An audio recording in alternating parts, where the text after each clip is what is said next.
It's June 13th, 1998, and this is the 123rd Commencement from the University of Washington in Seattle. From UWTV, welcome to another live broadcast of our graduation ceremonies, this year coming to you for the first time ever from Husky Stadium. I'm Jim Stutzman. And I'm Pam Stewart. The processional for the 98 ceremonies will be underway in just a few moments. Chances are this will be a longer event this year than in previous years, moving as we have from 2 ceremonies to 1, but the commencement wizards promise that they've planned it to last about the same amount of time. I don't know. What's your forecast, Jim? If longer is better, I suspect we may have an all-time winner today. There are a lot of graduates who are going to be honored here today, and the logistics for getting everybody in and out are new and somewhat untried. In short, we are playing this by ear. Time will tell, of course. The other half of the forecast question, which is a probably greater public interest, has to do with the weather. We have about a 10% chance, as I understand it, of a little light rain before the afternoon is over. But then again, the sun may break out as well. Well, I certainly hope that happens. A special welcome to those of you who are joining us today in Wenatchee on UWTV Channel 18, in Spokane on UWTV Channel 16, and right here in Seattle on Channel 27. If you have friends or family who aren't able to catch our live coverage, know that we'll be rerunning this coverage over the next week on these very same stations. This is probably the most notable event in a college student's life, or at least it probably seems that way at the time.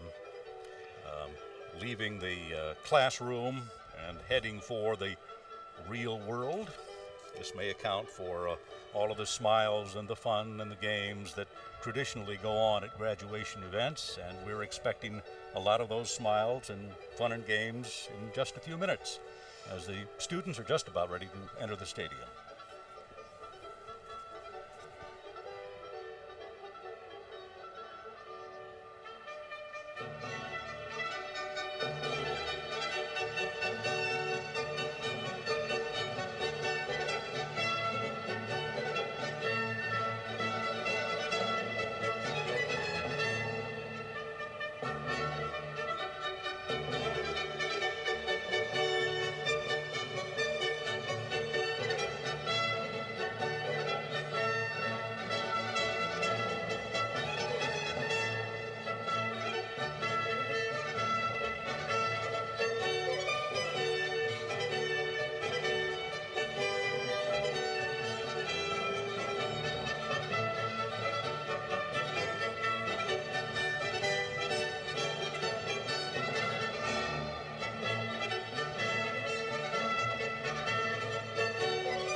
And here is the ceremony that we have all awaited for.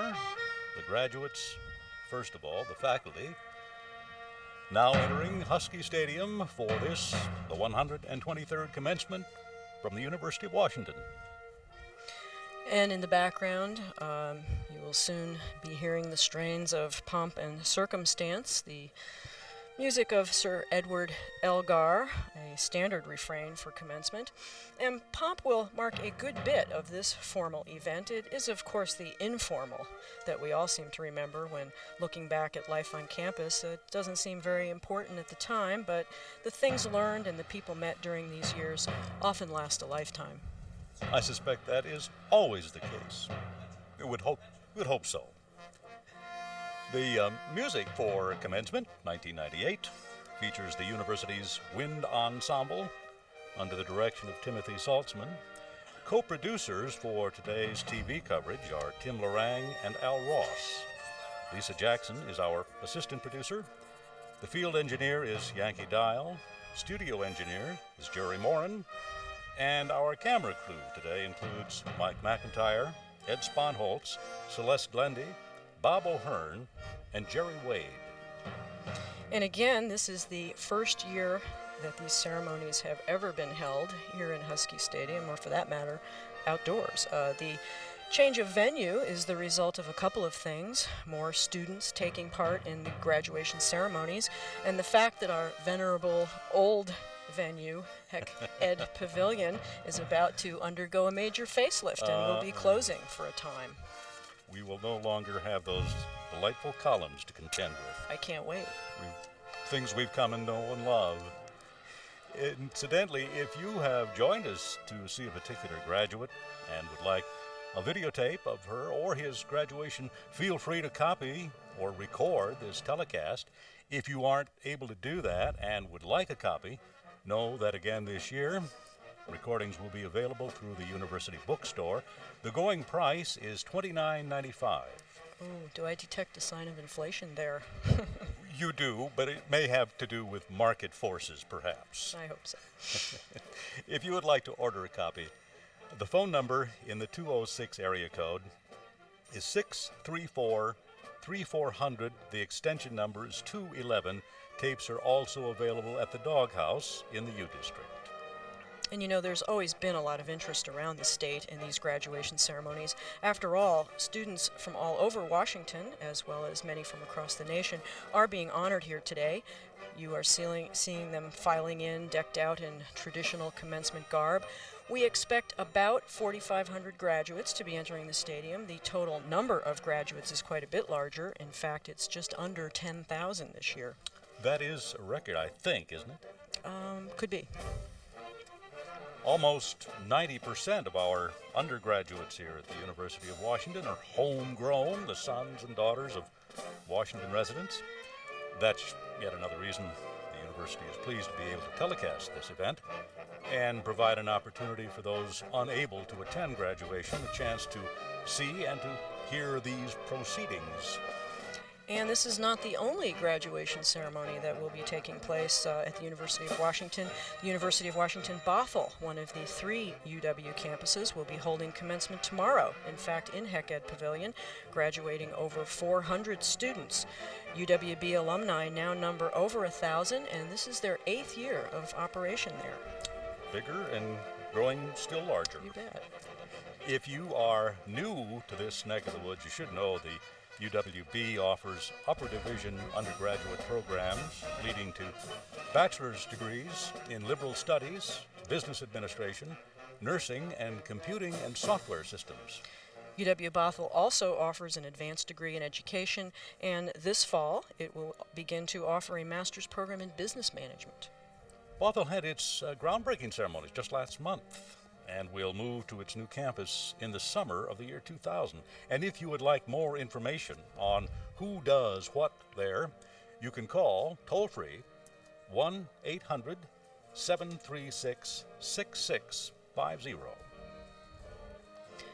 Well, you're watching UW graduates continue to file into Husky Stadium. As we said, about 4,500 all told. This is believed to be the first ever outdoor ceremony in the university's 123-year history. I'm really quite surprised by that. And this was a much larger group than the first ever of these events. Class size then was memorable.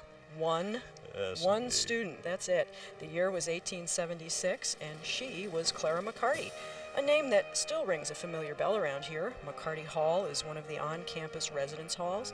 And Clara McCarty herself went on to become the first ever female superintendent of schools in Pierce County. I suspect that is a first. I would think at that time. Yeah. It may have been. That, of course, is the very county that is home to the University of Washington-Tacoma, which did its commencing last night. The graduating class numbered about 450 students. UWT is like Bothell, 8 years old, has more than 1,200 alumni, and moved into its new campus last fall, a campus that has gotten some very favorable reviews. So it has, and you, of course, are always welcome to come and visit us there. The campus is in the historic Warehouse District in the heart of downtown Tacoma, just across the street, in fact, from the brand new Washington State Historical Society Museum. And the new campus certainly fits that historic image, I think. It's a beautifully restored section of town. The plans, designed by the late Charles Moore, have received a number of awards. It's pretty, perhaps more important, it's efficient. It's an admirable recycling of old with new. Moore took neglected Victorian-era brick buildings, former power substation for the city's trolley system, actually, and several business operations, and then turned them into a space that works for both students and the community, which is, of course, what it's all about. UW-Tacoma offers BA degrees in liberal studies, business administration, and nursing, a teacher's certification program, and master's degrees in education, nursing, and social work. And if you would like to learn more about the University of Washington-Tacoma, you can do it, and you can do it toll-free at 1-800-736-7750. Under that general heading, there is a lot of information about all three University of Washington campuses available on our home page. And there you see the address. And we, like all public universities here, have a wide range of programs that you can put to practical use. And if all goes according to plan, that is to say, if we have the time today, we'll give you some more information about a few of them. The oldest graduate here is Hugh Hutchison, who today will receive a bachelor's degree in civil engineering. This year marks the 100th anniversary of the civil engineering program at the university, and it was only 9 years old when Hutchison was born. So let's see if my math skills serve me well. That puts Hugh's age at 91. They serve you well. Hugh became a practicing engineer before completing his degree, but by combining college credits that he'd earned over the years, he will now officially graduate. He and his wife, June, live in the home that they built in the late 1940s overlooking Puget Sound in West Seattle. And several weeks ago, Jim and I had the pleasure of joining them there and got to talk to them about some of the golden days of yesteryear, I guess you could say. First class at the University of Washington in 1925. Correct. 73 years. Do you remember, or do you have any memories of those first years at the university? Yes, I do. And I hope they're pleasant ones. Not exactly. When I entered the university, I thought I was smart. I was valedictorian by class, and my teachers even had me teach the classes. I come to the university where the people come from much better schools with much higher standards, and I felt like I was getting down pretty close to an idiot. Did that change? Well, it really didn't change till I started at Gonzaga School, and then I had a great superiority feeling.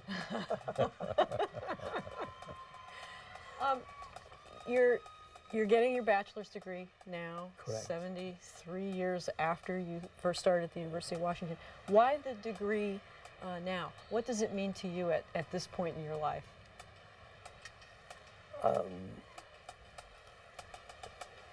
A friend of mine graduate of Harvard, and another gentleman who has taught part-time at the university, and I were having dinner one night out at the Red Lion Hotel, and the subject of when did you get your degree come up, and they answered the question that came to me, I don't have a degree. You don't? I said, no, but I have more than enough credit hours for a degree. Well, something ought to be done about that, the man Bewley said. So he went, called the right people out of the University of Washington office and started things rolling. Well, it's paid off. Here you are, one of the graduating class of '98. And you're getting a lot of attention from this, too. I know, aren't you? and I think if I graduated when I was supposed to, I wouldn't have got any attention. Now look. You know, I'm curious. It's often said about the generation that went through the Great Depression that experience stayed with them forever. Has it affected the way you live? Has it had any lasting effect in your lives? Well, it turned me, taught me to be frugal in the beginning. And now I think I'm kind of overreacting. I'm getting too extravagant. Better late than never, right? Now, you left school before you finished your degree. You immediately went to work, putting your skills to practical use. You know, today's students seem to be placing a lot of attention on getting a degree, getting a credential, and that sort of thing. Do you have any advice to students on the balance between formal education and practical experience? There's no substitute for practical experience. But in the day when I dropped out of school after 3 years at UW, little was ever said about a degree if you asked for a job. Nobody mentioned a degree. What experience do you have? They always talked about experience. How did the two of you meet? You want me to explain that? Well, it's kind of a long, drawn-out story. I hate to bore. It's kind of a boring story. Well, anyway, I had a job with the city of Seattle where I loved. That's why I didn't go back to school. I was learning so much. I was doing design jobs for on parks improvements, playground improvements, boulevard improvements, bathing beach improvements, all sorts of things like you would never think of. And I loved the job, and I might have stayed there forever, which is a blessing that I got fired. But anyway, I got fired. We got a new mayor. This may not want to be on the air. You may have to cut this. We got a new mayor, and one of his campaign promises was to fire my boss. And the only way he could fire my boss is to fire all of us, abolish the office I was in. And so the office I was in got abolished. And in those days, things were really tough. There wasn't you couldn't find an opening for an architect or an engineer between the Canadian border and the Mexican border. And so I told my former boss that I was going over. I looked for a job and couldn't find one at the time, so I was going to go over and help my dad out run the harvester during this harvest season. So he said, well, if you go to Spokane while you're on your way over or after you get there, go see Lacey Murrow. He's Edward R. Murrow's brother, who was head district engineer for the State Highway Department in Spokane. So I walked into Lacey Murrow's office on the way to the farm with an envelope with plans and specifications that I'd done for the park department. And I showed them to Lacey Murrow and said, I just got fired with somebody I think you know, his name is Gene Hoffman. Oh, you work with Gene Hoffman, you know how to do a good thing. So he said, I'll find a job for you. I went down to the farm, went to work on Monday, and on Monday noon when I came in, I'd been running the harvester. Came in at noon, and there's a call from Lacey. I have a job for you. Come as soon as you can. And I went to work in Spokane, and my boss lived across the street from her family, and he knew her family, and he introduced me to her. The two of you are very much interested in Japanese floral design. I think you mentioned that you're both accredited judges. Well, not in Japanese. We were accredited judges in the National Federation of Garden Clubs. Oh, okay. But we just belonged to the Ikonobo School of flower arranging. How did you get involved in that pursuit? June? I have been interested in flower arranging, and when we moved out here, the Garden Club Aqua Vista formed, and I started in with them. And some of the ladies were in flower arranging, and it interested me, so I started flower arranging. And I kept at that. Then when Hugh retired, you might as well go on with it. Well, I had always been curious. I'd been to many flower shows with her, and I couldn't understand how the judges came to some of the conclusions they came to. I take it that you had the same experience. So a flower show school started. You have to take them over a period of about 3 or 4 years. Every so often they have one, and you have to attend every class. And you have to judge flower arrangements, and you have to judge horticulture, and you take lots of lectures. So I started in on that, and that sounded pretty good to me. I have to just go on through and get myself We went together. Get me a certificate to become an accredited flower show judge, which I did. And then later on, I got interested in Japanese flower arranging, and I became a card-carrying member of the Ikonobu School, which is the oldest 600-year-old school, the oldest in Japan. Coming back to your years as a civil engineer, the tools of the trade must have changed so dramatically over the years that you've been in the industry. Do you still have your old slide rule? I think I have 4 slide rules, maybe 5. And I was wondering how worthless they are. And not long ago, I had a little Monroe calculator, which was a darling thing. And it's hard to do without it in civil engineering. And I took that to a church rummage sale, and I wish I knew who bought it, but what they got for it, I don't.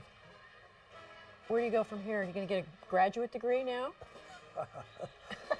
Well, I've only been retired now for 31 years. I'll have to tell you a little story. Not long after I retired, I like to sleep late. The cats like to get up on the bed and sleep with me, and I use that as an excuse to stay in bed, pet the cats. So the phone rang, and it was the Atomic Energy Commission wanting to know if I would take a job. And I said, oh no. I said, I can't let anything interfere with what I'm doing now. It was about 8 o'clock in the morning. I was lying in bed sleeping, and the phone was right here. And I was talking on the telephone while I was lying in bed. Just can't let anything interfere with what I'm doing now. You and Jim, I just thank you very much. It's been so nice of you to let us use your home. It's a beautiful place. Well, it's been a pleasure to talk to you and meet you, and I hope we'll all get a chance to talk together again. Well, we'll see you on graduation day. Yes. Congratulations. Rain or Congratulations, shine. that's right.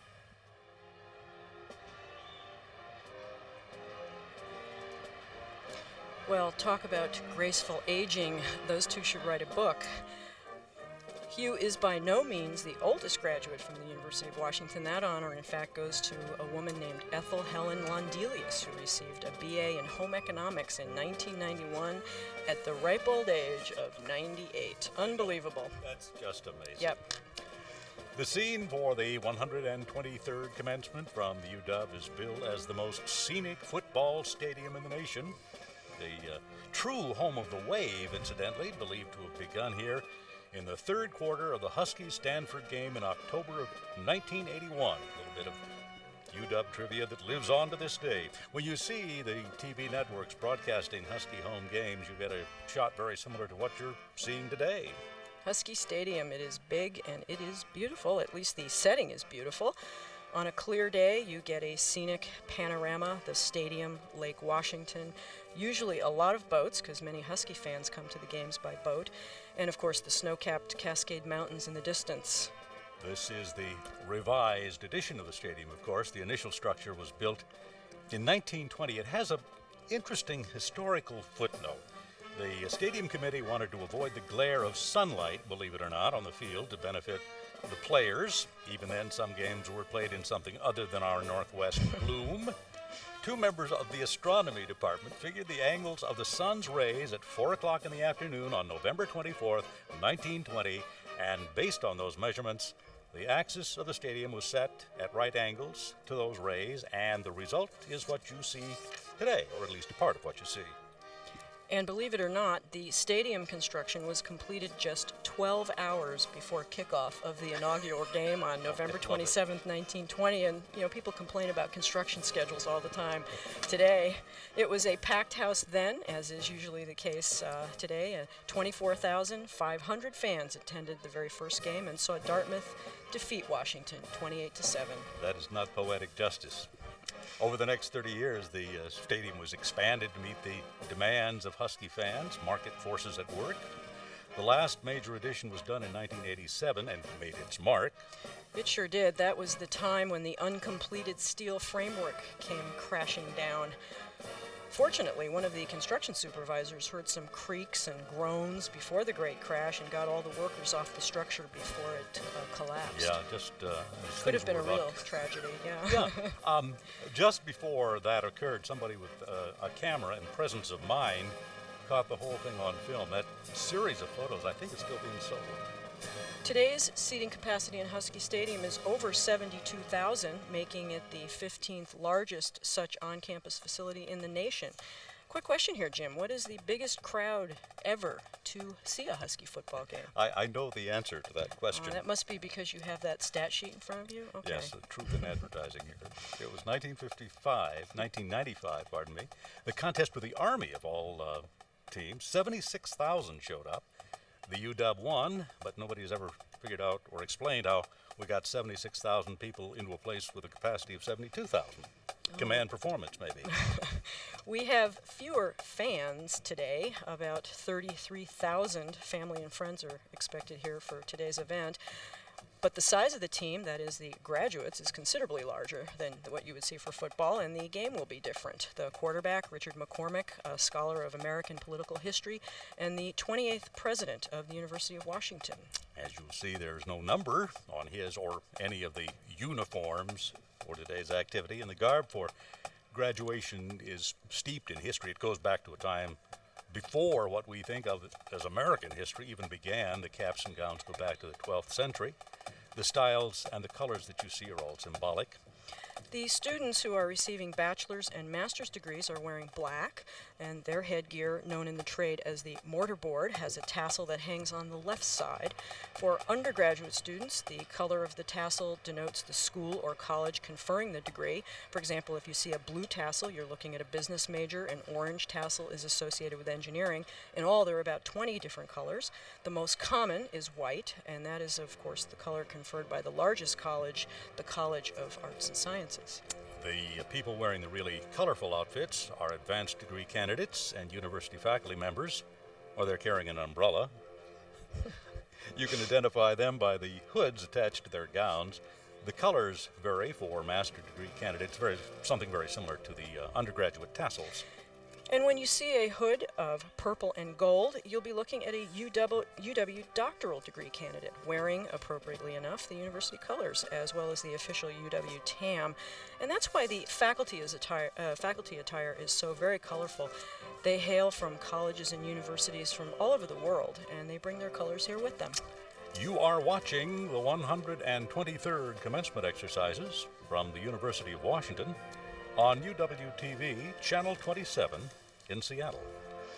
And it looks like just about everyone has, all the graduates have filed in, taking their seats in the very back rows. These students, like those before them, are obviously in great spirits as this period of long evenings in the libraries draws to a close. We can only hope that they take these spirits with them as they tackle whatever their next challenge might be. Well, for many, that's going to be joining the full-time workaday world, I would suspect. And these are very good times to be in that market. Their UW diploma will certainly aid and abet that cause. No doubt. it certainly can't hurt. Job prospects are brighter this year than they, in fact, have been in decades, and next year, maybe even better. New surveys show American businesses expect to hire 20% more college graduates in 1999. Very good news. Yes, it is. Now, a few moments to go over the table of contents. Very shortly, University of Washington President Marshal, Ron Moore, will officially open these exercises. President McCormick will introduce today's special guests and award winners. That will be followed by comments from Student Body President Don Hewitt, followed by the commencement speaker, Jim Lehrer, and then there will be the conferring of the degrees. And right now we are waiting for the President's Party to make its way into the stadium. So we'll just sit here and wait like everybody else. Hope they're out there.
The official presidential party is now on its way in.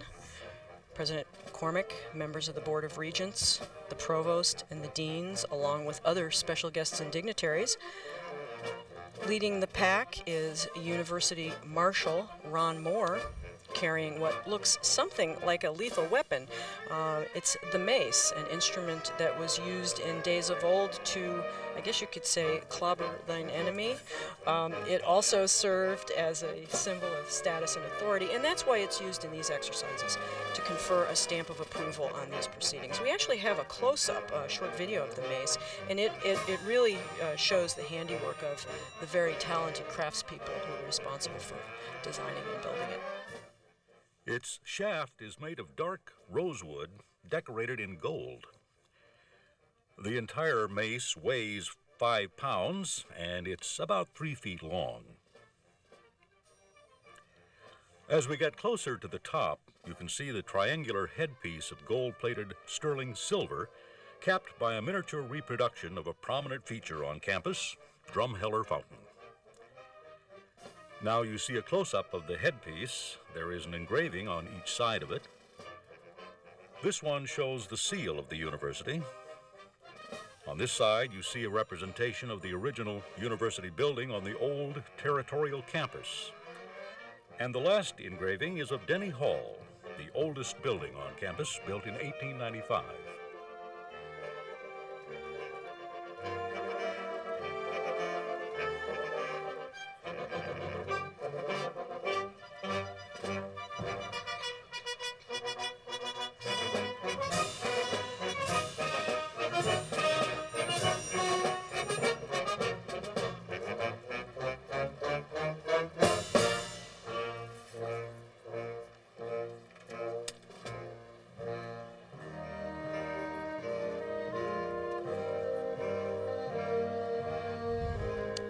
The event that you've tuned in for is about to begin, so do sit back, applaud at the appropriate places, and with us wish these young and some very not so young people, as we do, the very best wishes. Here they are, the graduating class of 1998 at the University of Washington.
The commencement exercises of the University of Washington will be opened with the singing of the Star-Spangled Banner by Glenn Gour, voice student in the School of Music.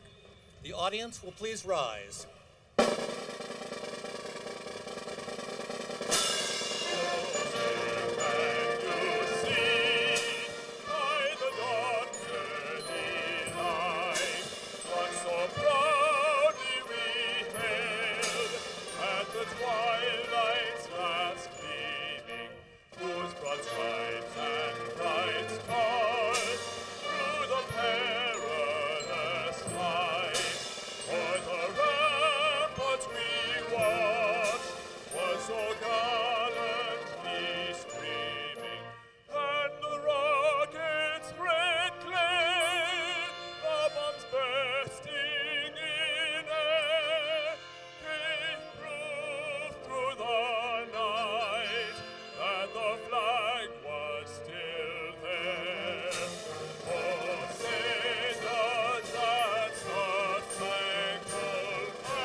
Please be seated.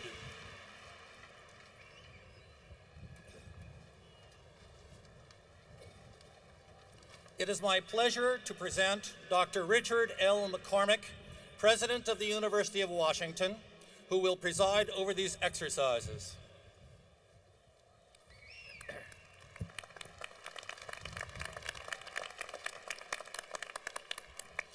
Thank you, Ron. Welcome to the 123rd Commencement Ceremony of the University of Washington. Commencement ceremonies are an expression of academic traditions going back hundreds of years, and they symbolize some of the most fundamental values of our civilization, most particularly the pursuit of truth, the preservation of freedom, and the cultivation of a climate of civility. These ceremonies are also festive, celebrating the commencement of new activities and challenges in the lives of the graduates, as well as the successful conclusion of one phase of their formal education. The diversity of this university is nearly as striking as its distinction, and the graduates today are completing academic courses of study which reflect the complexity of this society and the intellectual concerns of our faculty and students. I am honored, therefore, to be the first to congratulate formally the degree and award recipients and to welcome all of you to these ceremonies. These graduates should be very proud of themselves, and I know that all the rest of us are very proud of them. It is appropriate, therefore, that we all stand up, everyone including the graduates, and applaud the class of 1998.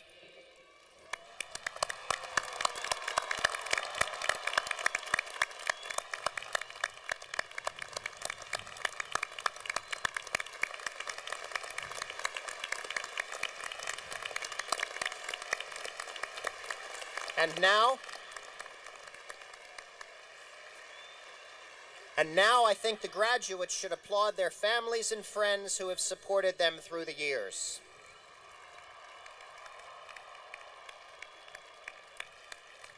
Please be seated. Some statistics may be of interest to you. Over the past academic year, more than 6,200 students have earned the bachelor's degree, and more than 9,100 new degrees overall have been awarded by the University of Washington. About 54% of the bachelor's and 55% of the master's degrees were earned by women. 44% of the new lawyers are women, as are 57% of the new physicians and 27% of the new dentists. 42% of the PhDs were earned by women. Approximately 4,500 of this year's graduates are participating in the ceremony today, and many others have participated in separate ceremonies in various schools and colleges. Some are doing both. We are very pleased to have you and your families and friends here. This is also an historic day. For the first time, as far as anyone knows, these commencement exercises are being held in Husky Stadium, mainly so that all of you could be here to help us celebrate this milestone in the lives of the graduates. So far, I think this was a great idea, and I would like to acknowledge all those who helped plan this ceremony for the hard work you did to bring us here today.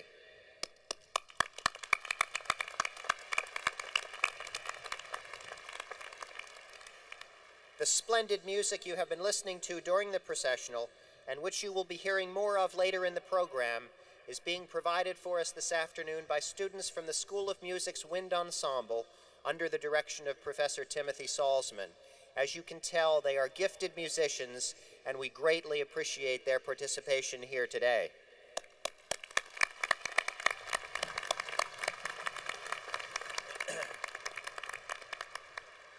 The ultimate responsibility for the University of Washington lies with the members of the Board of Regents, 10 citizens of the state who were appointed by the governor and confirmed by the state senate. These dedicated women and men serve without pay and devote many hours each year to the welfare of the university, and I would like to introduce them to you at this time. Shelley Yap, President of the Board of Regents. Cindy Zender, Vice President of the Board of Regents. Regent Mari J. Clack. Regent Daniel J. Evans. Our first ever student regent, recently appointed by Governor Locke, Regent Jennifer Frankel. Regent William H. Gates. Regent Scott Oakey. Regents Constance L. Proctor. Regent John Runstad. Regent Samuel Strom. Ladies and gentlemen, the regents of the University of Washington.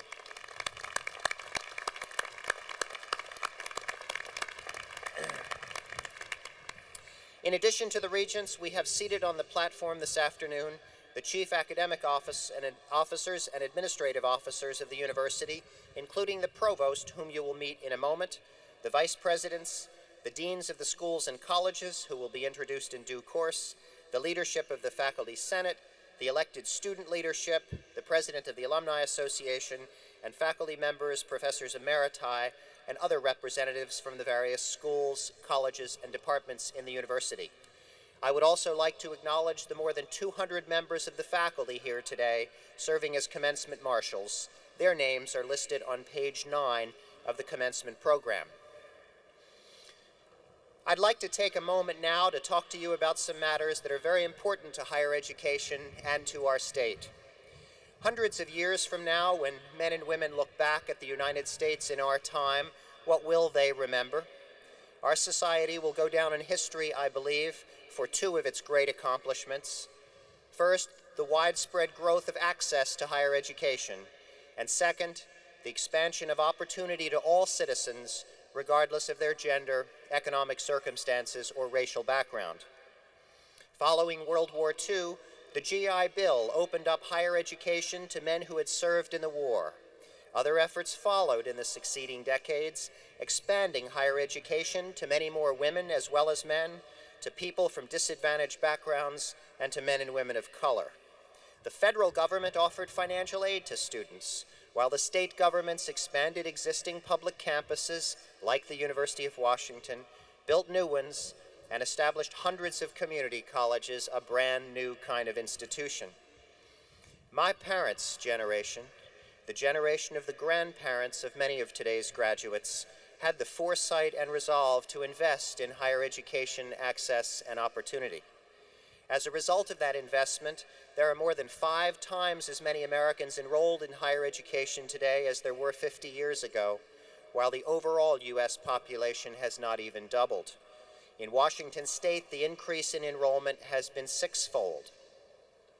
With college degrees came improved prospects both for individuals and for our whole society. Better jobs for millions of individuals, prosperity for countless communities, and the basics of good citizenship and satisfying lives as we know them in the United States today. Every student, every graduate, every family has a story to tell. A story of personal striving, of opportunity grasped, and of concern for the next generation. Access to higher education became a hallmark of American society. No other nation in the history of the world had ever even attempted to enlarge so greatly the opportunities for advanced education. Imagine if the post-World War II generation had not invested in our colleges and universities and in their students. What a different, what a poorer, what a sadder land we would live in today. During the same decades, the American people also set their sights on a second great social purpose, the expansion of opportunity for education, for employment, for public service, and for civil rights, regardless of gender, economic condition, or race. This was a story of protest and of courage, of civil rights laws and voting rights acts, and we have not yet completed this work or achieved the full measure of human equality. But historic progress was made, and among its most successful tools was affirmative action, an imperfect but highly effective means for expanding opportunity, broadening the pool of people considered, and opening the doors that used to be closed. Today there are 5.5 times as many African American students enrolled in higher education as there were in 1965, a period during which overall U.S. enrollment grew by only 2.5 times. Since the mid-70s, the number of Native American students has increased by 76%, and the number of Chicano Latinos by 200%. These figures are one way of measuring the new nature of opportunity in America, another hallmark of our society, something for which we will be remembered hundreds of years from now. Who wants to turn his or her back on this record of American achievement? Who wants to return to a time when only advantaged white men could obtain the most prestigious university degrees or advance to the most respected and lucrative positions in our society? Who wants to live in a country where opportunity depends on your gender or your race? Not I, and I hope not you.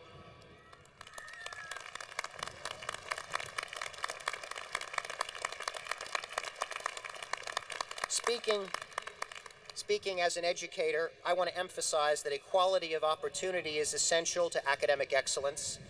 When a classroom includes students of different backgrounds, men and women who bring different perspectives and histories to the conversation, that classroom is smarter.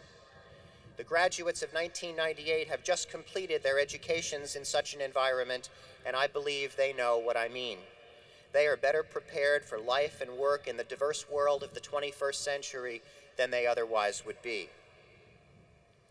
Both of these historic American accomplishments, the expansion of higher education and of equal opportunity, are now at risk.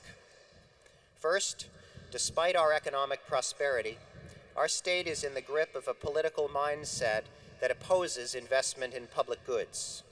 As things now stand, it is not clear how we will educate the large generation of young people who will soon reach college age. It is not clear whether the 10-year-old who was born in 1988, maybe your younger brother or sister, will have the same opportunity that was enjoyed by the 50-year-old born in 1948. It is not clear how we will maintain the excellence of the University of Washington, and especially of its outstanding faculty, so many of whom are being recruited away to other universities. When people look back on our state as it was at the end of the 20th century, I believe they will ask us, why did you invest so little in the education of the next generation? At the same time, we are also on the verge of abandoning affirmative action and the opportunity it has fostered across the boundaries of race and gender. If the freshman class that entered the UW in the fall of 1997 had been admitted without affirmative action, there would have been approximately 18% fewer African Americans, Chicano Latinos, and Native Americans among this year's freshmen. Now, some may say that 18% is not very many, but the UW already has too few students from those backgrounds, and in that context, every single student counts. I am deeply concerned, not just as an educator, but also as a citizen and a father, about the risks we are taking with the two historic accomplishments of my parents' generation, the expansion of access to higher education and of opportunity. Who wants to tell the kids, somebody's kids, that they can't go to college even though they have the ability and the drive? Who wants to say to young Hispanics, Native Americans, and African Americans, it's time to stand back again? So as you graduate today, let's resolve that Washington will not abandon these two great hallmarks of progress access, and opportunity. Let's make clear that we will not turn the clock back here in our state, and not for sure here at the University of Washington. Let's say to our children and to the world, yes, we do believe in access to higher education. Yes, we do believe in equal opportunity.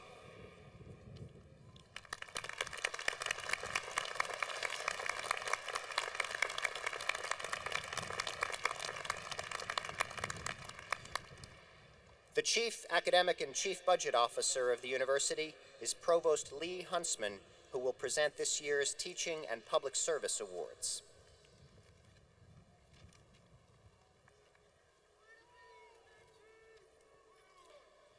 In order to strengthen the university's dedication to teaching excellence, the university each year presents Distinguished Teaching Awards to faculty and Excellence in Teaching Awards to teaching assistants. 5 University of Washington professors and 2 graduate students with teaching responsibilities have been selected to receive awards this year. I will ask them to rise and remain standing while they are all introduced. The recipients of the Distinguished Teaching Awards are Lawrence Bliquet, Professor of Classics, Theodore Peach, Professor of Fisheries, Tracy McKenzie, Associate Professor of History, Terry Mengert, Associate Professor of Medicine, and Anita Ramastrasri, Assistant Professor of Law. The recipients of the Excellence in Teaching Awards are Frank Thomas Rothermel, Teaching Assistant in Management and Organization, and Emily Silverman, Teaching Assistant in the Center for Quantitative Science in Forestry, Fisheries, and Wildlife. Selected by a committee of faculty, students, and alumni, these honorees were cited for superior mastery of their disciplines, their ability to transmit knowledge, and their concern for students. We are proud of our teaching faculty, and the honor these recipients receive today is especially precious to a member of the academic community. Please join me in applauding these exceptional teachers.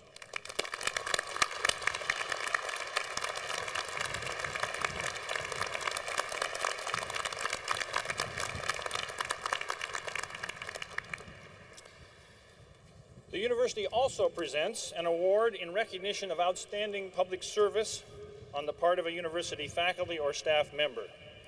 This year's recipient is Ed Lazowska, Professor and Chair of the Computer Science and Engineering Department.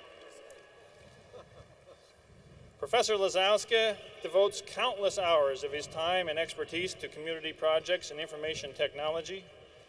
The impact of his service, both on public education and on regional economic development, has been extraordinary.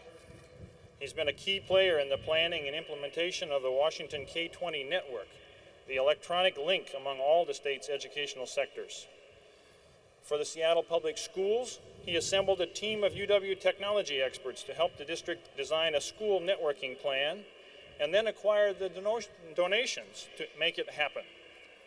The Alliance for Education gave the UW its first ever A+ Partnership Award in 1997 for this effort. Both here and on the federal level, as a member of national scientific boards, Professor Lazowska has had an important voice in shaping public policy on information technology. His efforts have focused vital community attention on both the promise and the needs of this region's high-tech economy. For far-sighted leadership, inspiring energy, and thousands of hours of unpaid work to bring the benefits of information technology to the broad public, the University of Washington commends him.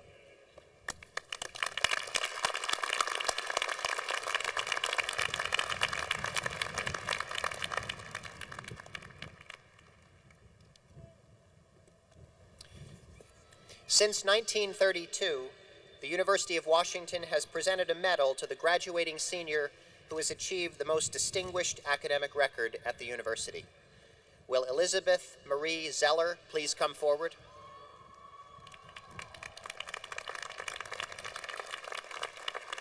Elizabeth was born in France, moved to this country when she was 4, and grew up in Connecticut, where she graduated from high school. After 2 years at Brown University, she left academia to spend 4 years in Alaska as a VISTA volunteer. When it came time to return to school, she chose the University of Washington.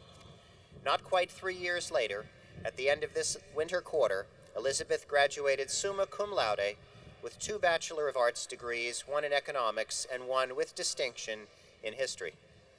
Grades are not the sole determinant of this award. The committee that selects the recipient looks at other things as well, such as the number of honors and upper division courses and other factors, but grades are important. Elizabeth graduated with a grade point average of 3.97. Her name appeared regularly on quarterly and annual dean's lists, and she was elected to Phi Beta Kappa. Elizabeth also found time for another number of other interests, including enthusiastic service as the leader of a freshman interest group. For this ceremony, Elizabeth has traveled up from Portland, where she is already employed as a financial analyst at Intel. She sees more schooling in her future and hopes ultimately to combine her interests in social issues and in business. It is my pleasure to present you, Elizabeth, this medal in recognition of your outstanding academic achievements at the University of Washington.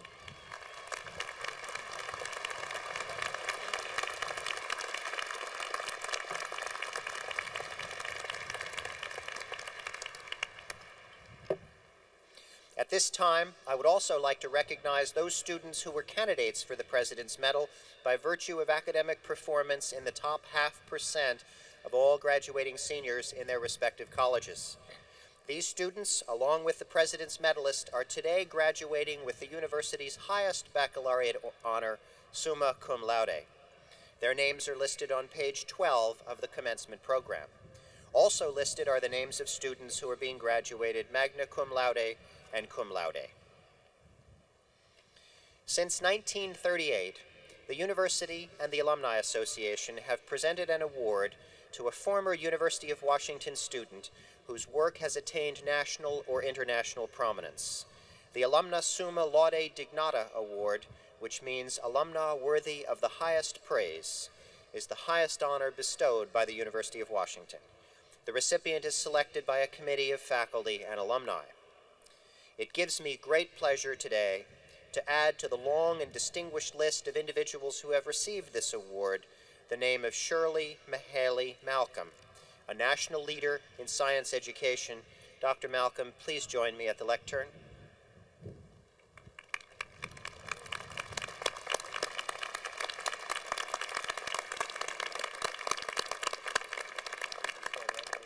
While I embarrass.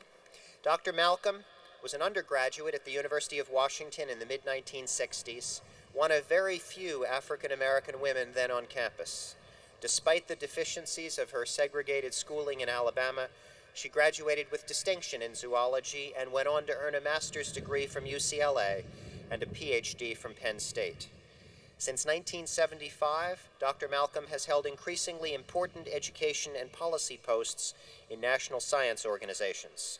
Starting as a research assistant in the American Association for the Advancement of Science, AAAS, she became a program manager for the National Science Foundation's Minority Institutions Science Improvement Program, then program head of the AAAS Office of Opportunities in Science, and since 1989, head of the AAAS Directorate for Education and Human Resources Programs.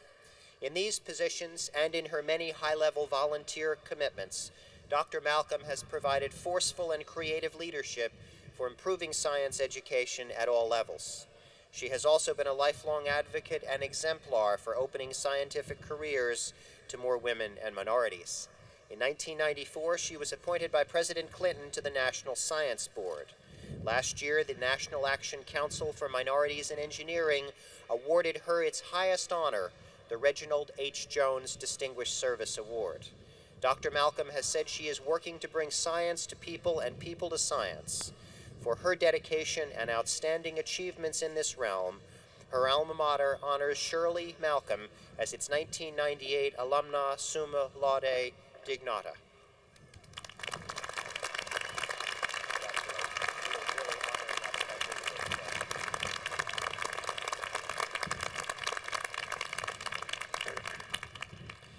The University of Washington Alumni Association plays a vital role in the life of the university and provides a continuing link between our graduates and their alma mater. The association also provides essential support for the institution. I am pleased to introduce Judge John Meyer, class of 1968, President of the Alumni Association.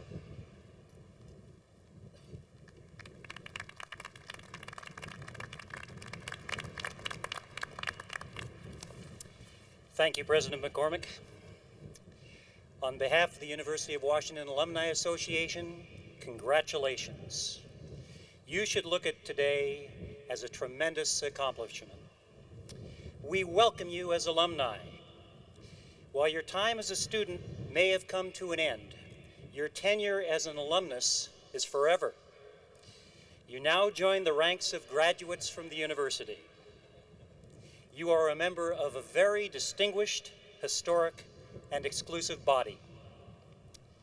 Our responsibility at the Alumni Association is to keep you in touch with what is now your alma mater, let you know what continues to happen here, and encourage your success as you go out to stake your place in this world. Even now, soon to have your degree in hand and mission accomplished, your time at Washington hasn't ended. The door is always open. The welcome mat is ready for your return. There will always be a place here for you. We invite you to come back. Opportunities are endless. Homecoming, lectures, sporting events. Please don't wait for that 50-year reunion.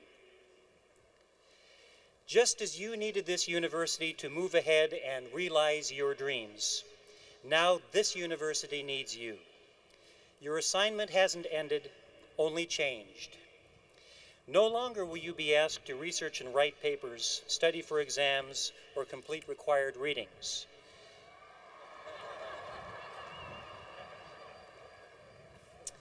But you are now the caretaker of this, your university.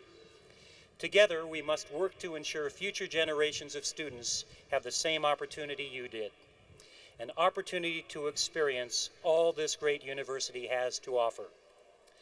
Remember, an alma mater is more than just a memory. The University of Washington will always be your university. No matter where you are, no matter where life takes you, it is a connection that lasts forever. On behalf of the Alumni Association, I wish you good luck and Godspeed.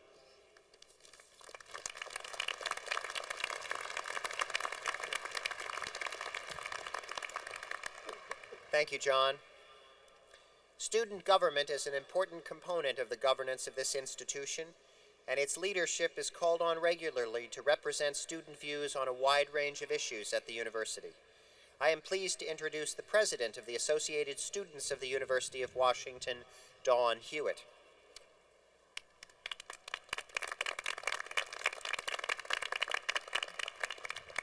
Thank you, President McCormick. Good afternoon and congratulations. This year, I have had the pleasure of serving you as your ASCW President. I would like to take this chance to thank you for giving me this experience and opportunity. Also, at this time, I would like to thank all of the parents, families, and friends who are here with us today. I'm sure that I speak for all the graduates when I say that your support has been invaluable. To my fellow students, you are all now graduates of one of the finest public universities in the nation. You should be immensely proud of your accomplishment. You have certainly learned much in your field of study, but your classes most likely taught you other things as well. For example, you learned that it is possible to form a community, even in a school with over 35,000 students. You also may have learned, as I have, that sometimes even coffee can't save you if you haven't started a project or a paper until the night before.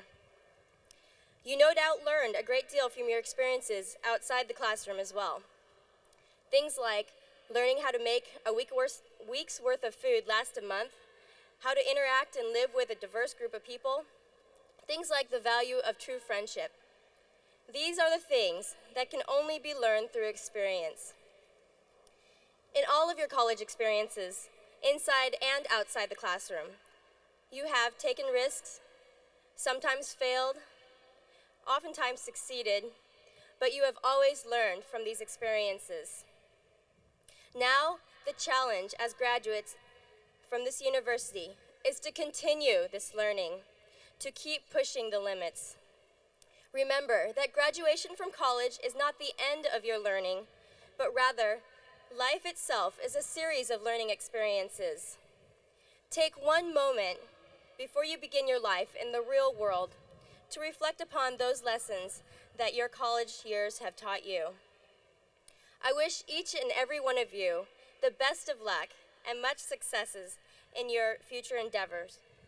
And please keep with you the experiences and the knowledge that you have gained here while at the University of Washington.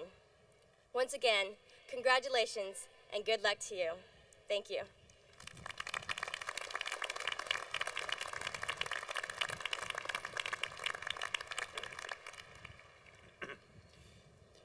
This afternoon's commencement speaker is Jim Lehrer, award-winning television journalist and anchor of the NewsHour with Jim Lehrer.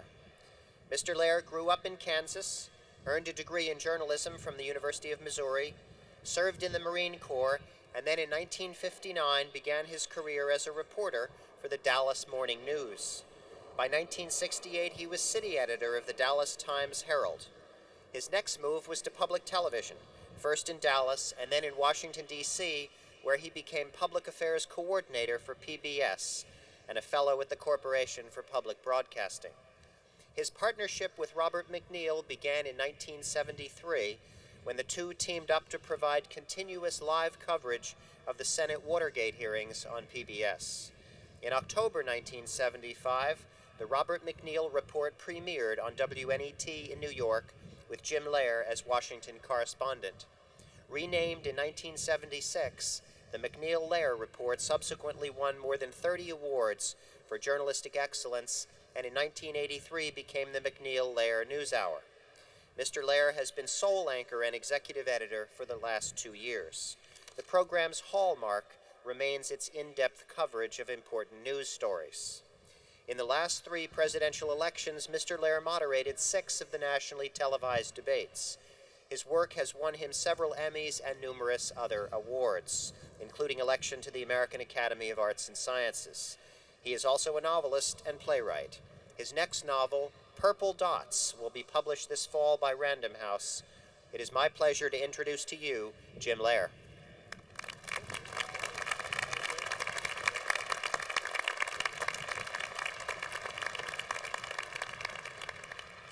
Thank you very much. I'm delighted to be here today and to play a very small part in a very large event. Seattle and the state of Washington have been special places to me for a very long time, even though I only came here the first time a very short time ago, just a few years ago. But I had known Seattle, and I had spoken of it favorably out loud on many occasions before, because in addition to going to the University of Missouri, before that I went to a little junior college in South Texas in the 1950s, and I worked at night as a ticket agent in the Trailways bus depot. And one of my duties was to call the buses on the PA system to places like Seattle. Allow me to demonstrate. May I have your attention, please? This is your first call for Continental Trailways, 8:10 a.m., Silverside's air-conditioned through liner to Houston. Now leaving from lane 1 for Inez, Edna, Ganado, Louise, El Campo, Pierce, Wharton, Hungerford, Kennelton, Beasley, Rosenberg, Richmond, Sugar Land, Stafford, Missouri City, and Houston.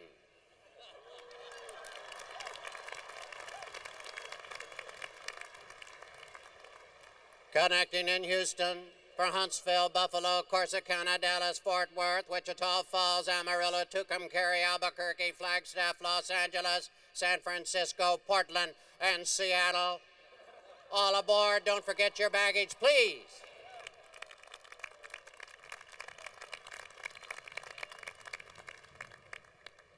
Now I ask you, are there many commencement speakers who can do that? No, no, no. And you may say, thank the good Lord for that. Speaking of commencement speakers, I've been to many graduations. Hundreds, thousands, millions it seems like. As a graduate, as an undergraduate, as a parent, as an uncle, as a neighbor, as a friend, as a reporter. And I'll tell you with all honesty, I can't remember one word that any other commencement speaker said. I can't even remember what any of them looked like. So relax. I will not keep you long. Feel free to let your mind wander. I'm well aware of the fact that you all have come here to graduate, and the rest of you have come here to watch them and to relish in that event. To help you in your mind wandering, let me tell you, I've divided this into two very neat categories. The first is a quiet viewing with alarm for all of you, a sermon of sorts. And then the second part is a little advice for just the graduates of the class of 1998. First, the sermon. It's about journalism, about the way I make my living and have been for nearly 40 years. And I have been wondering why it has fallen so far and so hard in the public esteem polls. In fact, it's so bad now that we're down there with the Congress and the lawyers and the child pornographers. No offense to any one of the three groups who may be present. And I've been wondering what happened to my once noble craft, why it has become something akin to professional wrestling, something to watch rather than to believe. Could it be the new savagery that has become part and parcel of what some people would call the new journalism, marked by predatory stakeouts, brutally coarse invasions of privacy, talk show shouting and violence, no source reporting, and other cute and popular techniques? Could it be the blurring of the old lines between straight news, analysis, and opinion? The fact that it is no longer unheard of to read a story on the front page of a mainline newspaper, the President of the United States, in order to show that he's not a jerk after all, announced a new policy on Mexico or whatever. Or to see a television news correspondent introduce a news event and then say right after the event is over, well, the president or the senator or the mayor or the governor or whatever certainly failed at that, whatever that was. In the old days, the obvious attempt to show that he's not a jerk after all, or the sure failed at that, would have been on the editorial page or in the words of somebody clearly labeled a commentator or an analyst. In the old days, the reporters reported, the analyzers analyzed, and the pundits pundited. And they were all different people. Nobody did all three at the same time. Could another cause be something what I call the new arrogance? The fact that some in my line of work have developed an approach in their words and sneers and body language that says loud and clear, only the journalists of America are pure enough to judge all others. And judge we must, because God really did die in the 1960s, and the journalists of America must take up the slack, because there are no others out there who can do that, because there are no others out there who are pure enough to do so. Could it be our new problem with entertainment? Garrison Keillor spoke of it to a big dinner of radio, TV journalists and semi-journalists in Washington a few years ago. He warned about the danger of trying to be fascinating rather than just informing. Quote, when you slip into the field of entertainment, then you will be expected to be fascinating. This is going to shorten your careers. Nobody can be fascinating for long, but people can be accurate and be responsible for an entire career, end quote. Could it be that trying to be fascinating has resulted in some confusing personnel moves?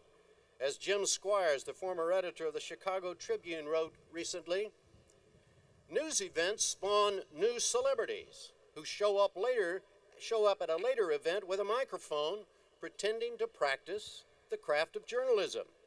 Actors, comedians, politicians, lawyers, infamous criminals, and some who fit all five categories now regularly masquerade as reporters on newscasts and talk shows.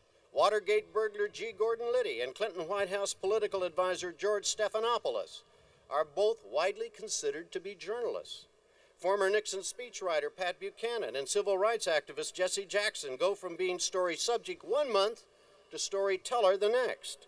Lawyer Johnny Cochran may be on television standing beside a famous defendant one day and on another interviewing the same defendant from behind an anchor desk. Worse, many of the people signing the paychecks of these pretenders and making the programming decisions can't see any difference between real news and celebrity news programming.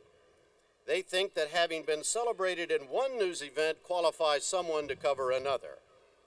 It never crosses their minds that their position in charge of news organizations carries with it a responsibility to protect and preserve the values of real journalism. Values of real journalism. Could it be that we have lost our way because we have lost sight of what we are about and how we do it? In that spirit, I was recently asked by the sponsors of a Aspen seminar on journalism if I had guidelines I used in my own practice of journalism, and if so, would I mind sharing them? Well, here, in part, is what I sent them. Do nothing I cannot defend. Cover, write, and present every story with the care I would want if the story were about me. Assume there is at least one other side or version to every story. Assume the viewer is as smart and as caring and as good a person as I am. Assume the same about all the people I report about all people on whom I report. I wanted to say that grammatically correct. Assume personal lives are a private matter until a legitimate turn in the story absolutely mandates otherwise. Carefully separate opinion and analysis from straight news stories and clearly label everything. Do not use anonymous sources or blind quotes except on rare and monumental occasions. No one should ever be allowed to attack another anonymously and never will be on our program. Finally, I am not in the entertainment business. End of my sermon, end of my viewing with alarm. People will now pass among you with, never mind, you know how that goes. Now my advice for you all, for the class of 1998. First, do not mistake what's happening here today. The fact that you are getting a diploma from one of America's finest institutions of higher learning does not mean you are educated. Some of the dumbest people I know went to some of the finest institutions of higher learning in this country. And they took their diploma. Do I speak the truth? Yes. They took their diploma in their hot little hand, and they pronounced themselves educated, and they proceeded to never read another book or entertain another fresh idea, and most tragically for their society and for their country, never again paid attention to much of anything other than themselves, to much of anything that was happening around them or to others. Please, oh please do not do that. Leave here today caring about your own mind and also caring about your neighborhood and your government and your world. I believe, and I believe passionately, that there is no problem that we, the most civilized and progressive and democratic and wild and wonderful nation in the world, cannot solve. I also believe passionately that it is absolutely absurd to think that they are going to be solved without you and me and everyone being involved in the solutions. And for you and me, and for more than anyone else, there is a special absurdity to it, because we really are the privileged ones. We are the fortunate ones. We are the ones who did get the great educations. We are the ones who got the encouragement and the help from great teachers, from great parents, great friends, great neighbors, great gods. We're the cream of our society. We must show it by rising to the top and staying there. And I mean the top of the mountain of leadership and concern and action. And for people like us, it's not an option, it's an obligation. And it's not just an obligation to others, but to ourselves for our own sakes and for our own sense of ourselves. This is not a political philosophy I'm talking about, it's a state of mind.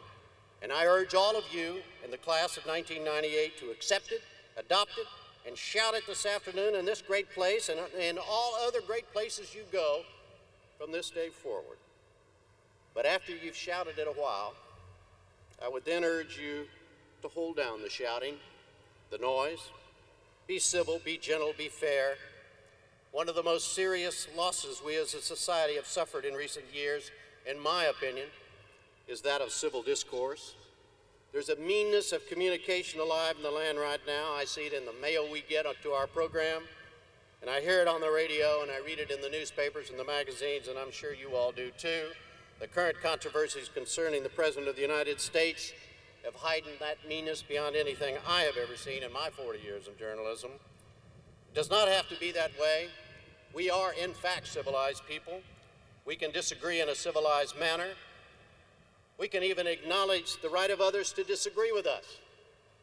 We can even acknowledge the possibility that sometimes, some very rare times, we might even be wrong. And strange as it may seem, we might sometimes learn more from listening than from talking, and always we can learn more from talking than from shouting. My second piece of advice is borrowed. Robinson Davies, the late great Canadian writer, said in a commencement address in 1992, he said, "Get yourself a good anthology of poetry and keep it by your bed. Read a little before you go to sleep. Read a little if you wake up before the alarm goes off. Read a little if you wake up in the middle of the night. When you are idle during the day, on public transport, or at a committee meeting, let your mind dwell on what you have read. One book will last you a long time. Indeed, it may last you a lifetime. Do not skim, do not read quickly, any more than you would play a piece of music absurdly fast on your hi-fi, simply to get it over with. Read, listen to, and savor the words and the sense. I would say amen to that, and I would add, get yourself a good novel every once in a while to read. Read it slowly. Let it take you away from where you are. Let your soul be captured by the imagination of a writer. Let your heart be massaged by words. I say that with some prejudice, of course. My wife, Kate, and I are both writers of novels. And finally, let me pass on something that comes in the form of the ultimate recycled quote. And the president of the Student Association just spoke of it herself a moment ago. It's what a fictional lieutenant governor of Oklahoma said at a commencement speech to a fictional graduating class at a fictional state college in Oklahoma. He said, "As you search for your place in life, I hereby advise you to take risks. Be willing to put your mind and your spirit, your time and your energy, your stomach and your emotions on the line. To search for a safe place is to search for an end to a rainbow that you will hate once you find it. Take charge of your own life. Create your own risks by setting your own standards and then satisfying your own standards." Still quoting. Congratulations to you all. It is unlikely that any of you will have occasion to remember either me or my commencement address. I don't blame you. But if by chance something does linger, I hope it's just that there was a guy up there who kept saying, risk, risk. The way to happiness is to risk it, end quote. It's the ultimate recycled quote because it's from a novel published in 1990 called The Sooner Spy. I wrote that novel. And I stole those lines verbatim from a real commencement speech I made myself in 1984 to my oldest daughter's college graduating class. So it's a quote of a fictional quote that began as a real quote, and thus, as I say, the ultimate recycled quote. I mean it as much today as the day I said it in 1984, my fictional Lieutenant Governor of Oklahoma told me to tell you he feels the same way too.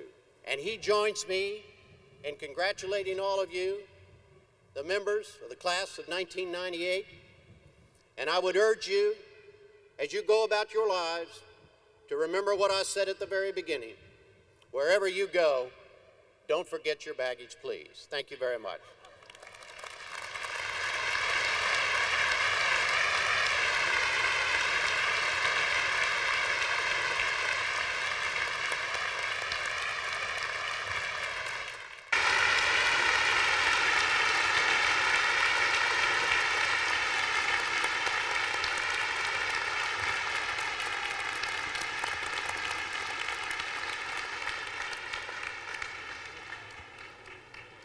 Ladies and gentlemen, we are now ready to present the various degrees to all candidates. The audience is requested to remain in their seats until the conclusion of today's ceremony. Candidates for the doctor's degree in the School of Medicine will be presented to you, Mr. President, by Associate Dean Daniel Hunt. Mr. President, it is my privilege to present to you the list of the 152 candidates for the School of Medicine Doctor of Degree in Medicine. I recommend that all who have completed the requirements of the School of Medicine be awarded their doctoral degree. These graduates were honored in a ceremony previously, as many have already taken postgraduate training around the country. The candidates that are here today will come forward with the other doctoral candidates.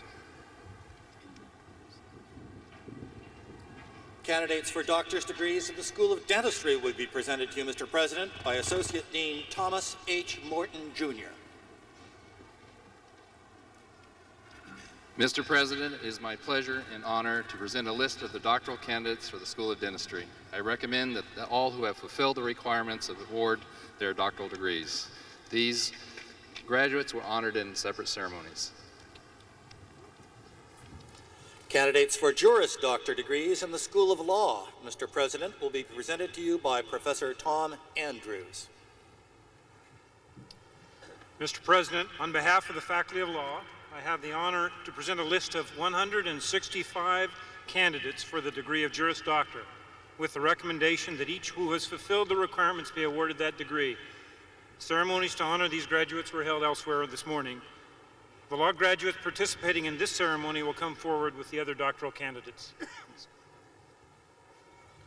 Candidates for Doctor of Pharmacy degrees in the School of Pharmacy will be presented to you, Mr. President, by Professor Stanley S. Weber.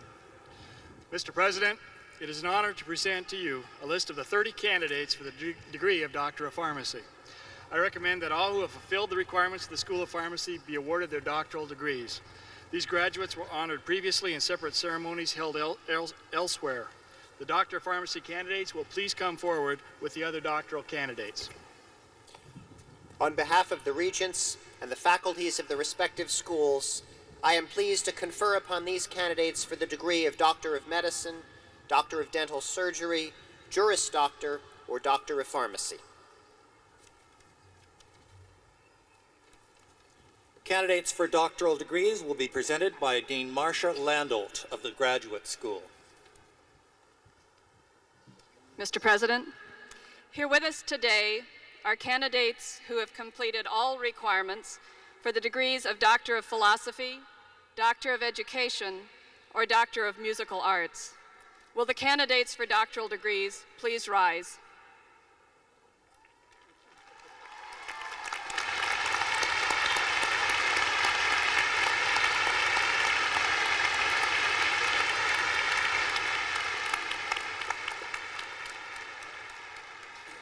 Mr. President, on behalf of the deans of the schools and colleges and the graduate faculty, I am pleased and honored to present these candidates for the highest degrees awarded by the university. The names of those receiving doctoral degrees this year are listed in the commencement program, along with the titles of their dissertations and the names of their faculty supervisors. I recommend that these candidates be awarded their respective doctoral degrees. On behalf of the regents and the graduate faculty of the University of Washington, I am pleased and proud to confer upon you the degree of Doctor of Philosophy, Doctor of Education, or Doctor of Musical Arts. Congratulations. You have achieved high academic distinction, and this university salutes you. You will be presented today with a memento of this graduation exercise. Please come forward.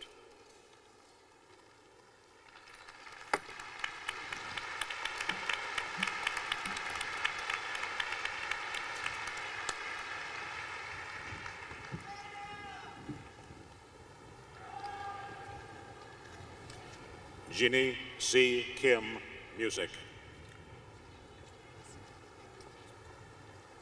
Lori Ann Young, bioengineering.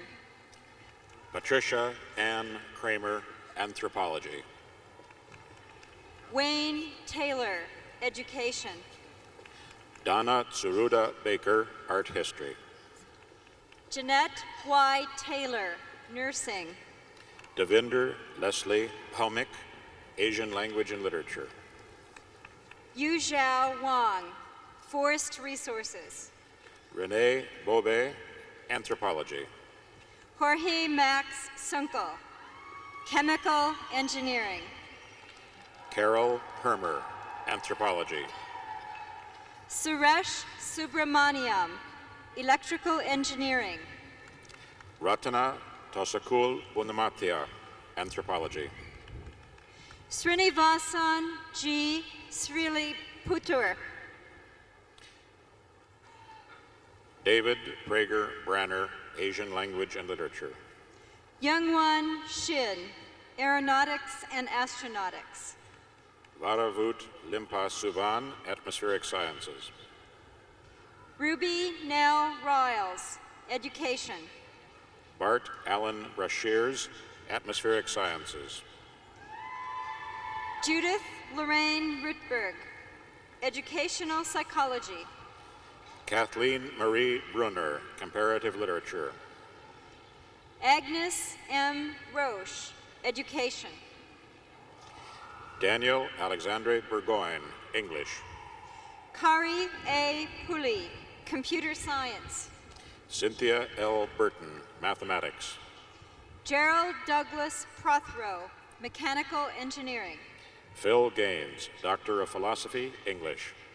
Thomas Earl Price, civil engineering. Clinton Parham Edwin, Atchley, English. Sirirat Plian Bangyang, nursing. Rashmi Bali Chilka, history. Ing Chung O, environmental health. John Robert Court, chemistry. Lane Mitchell Davis Owsley, electrical engineering. Danielle Haskell, physics. Elizabeth Ann Olson, education. Ging Fu Zhang, chemistry. J. Michael Johnson, forest resources. Whitney Crothers Dilly, comparative literature. Sharon Z., biostatistics. Bettina Ulrika Matthias, Germanics. Anne Vanderstoop, epidemiology. Patrick Todd McCutcheon, anthropology. Kip Dale Hauk, chemical engineering. Kyung Ju Min, music. Hammam Adib Hassan, education. Katsuyuki Miyahira, speech communication. Catherine Jane Grande, bioengineering. Cynthia Nova Cuddeback, geophysics. Mary Elizabeth Hanson, biological structure. Andrew James Newell, geophysics. Laura Margaret Grasso, urban design and planning. Canute Anders Grova Olson, astronomy. Melinda Ann Javeno, education. Chang Liang Sung, physics. Cynthia Gilbert, urban horticulture. Nam Chol Sien, linguistics. Robert P. Furyk, business. Joachim Schneider, sociology. Jerry Lynn Fox, ocean and fisheries science. William Scott Howard, English and critical theory. Darla Ann Ellswick, English, civil engineering. Ann Stewart Pancake, English. Penelope Jennings Eckert, Forest Resources. Astrid M. Perez Clark, Chemistry. Kristen Kayla Warren, Forest Resources. Jaakko Kalervo Putkanen, Geological Sciences. Nisha J. De Silva, Dentistry. Charles B. Davis, Drama. Jonathan Taylor Down, Business. Julie Nelson Davis, Art History. Martin William Dorn, Fisheries. Ernest B. Johnson, Linguistics. Gary Andrew Norris, Civil Engineering. Linda Carlin, Psychology. Derek Welcher Booth, Sr., Civil Engineering. John Patrick Davis, Psychology. Yukari Muguruza, Medicine. Lisa Smith Wagner, Psychology. Mary Louise Murphy, Education. Oleg B. Igorov, Chemistry. Ahmed Mokhtar, Electrical Engineering. Paula Louise Fischhaber, Chemistry. Dintley K. Mohobi, Nursing. George Richard Geyer III, Chemistry. Carrie Joseph Martin, Chemical Engineering. William J. Friend, English. Janet Ann Lowen, Nursing. Mark Elliott Bobro, Philosophy. Yu Liu, Forest Resources. Shanna Cecile Gillette, Communications. Karen Miller Gord, Education. Diane Rose Graves, Child Clinical Psychology. Brian Secto Lim, Education. John N. Harris, Chemistry. Sime Alexasia Shi, Education. Yeonju Cho, Music. Berna P. Christensdottir, Mechanical Engineering. James Dale Holloway, Music. Sean Marie Knipe, Nursing. Marilyn Meyer Hugen, Slavic Languages and Literature. Rahul Kare, Electrical Engineering. Sylvain Sardi, Statistics. Edward William Kempema, Ocean and Fisheries Science. Jenny Linda Snell, Child Clinical Psychology. Eve Ellen Vetter, Ocean and Fisheries Science. Jason Robert Kilmer, Clinical Psychology. Christina Diane Munoz Flores, Tiagarajan, Nursing.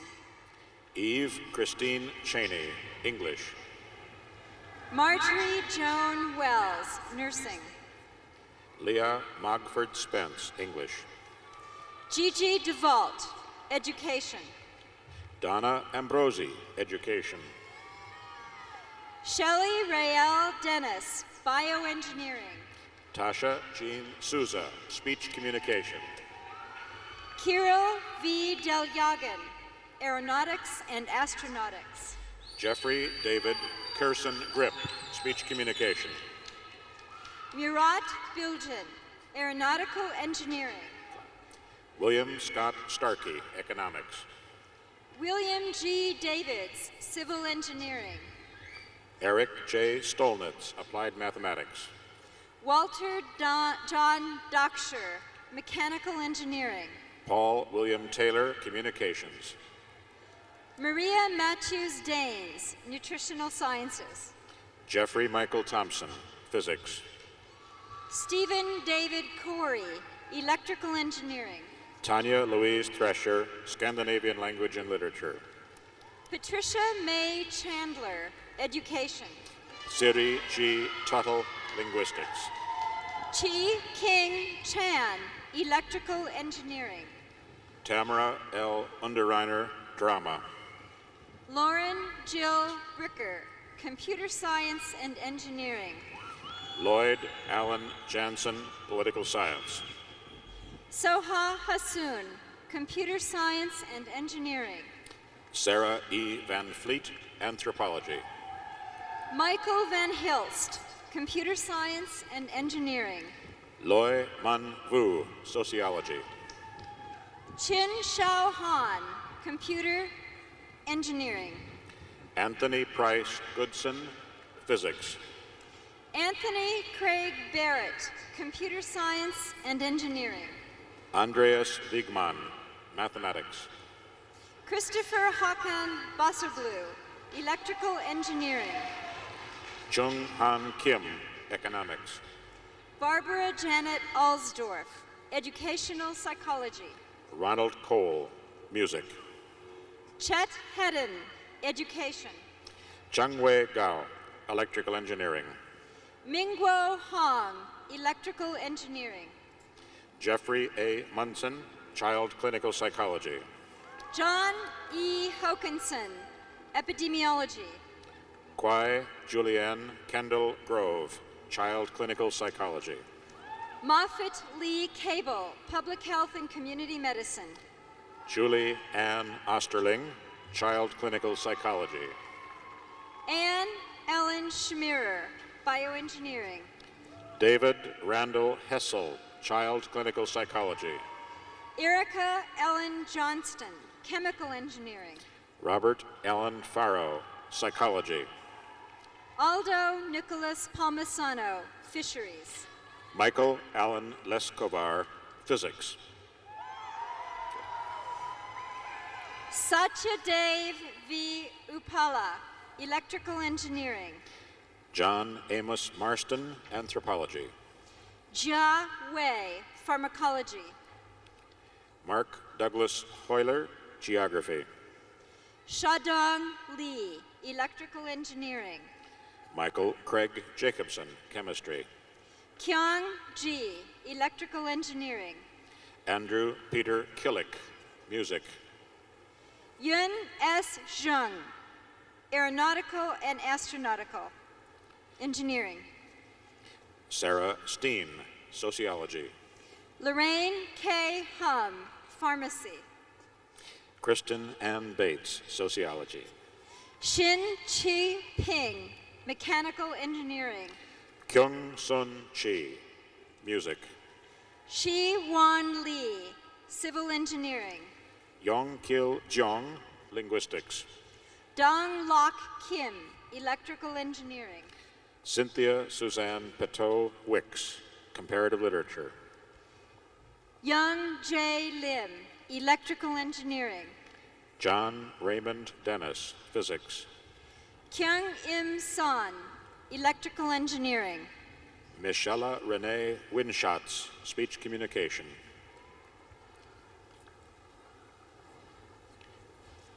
Surya Wiriana, Chemistry. Chi Yan, Biological Structure. Jun Yoshihara, Chemistry. Ying Zhang, Statistics. Yan Zhang, Physics. Yvonne Alice Vogel, Germanics. Joanne Marie Lasowski, Communication. Catherine Wells Little, Anthropology.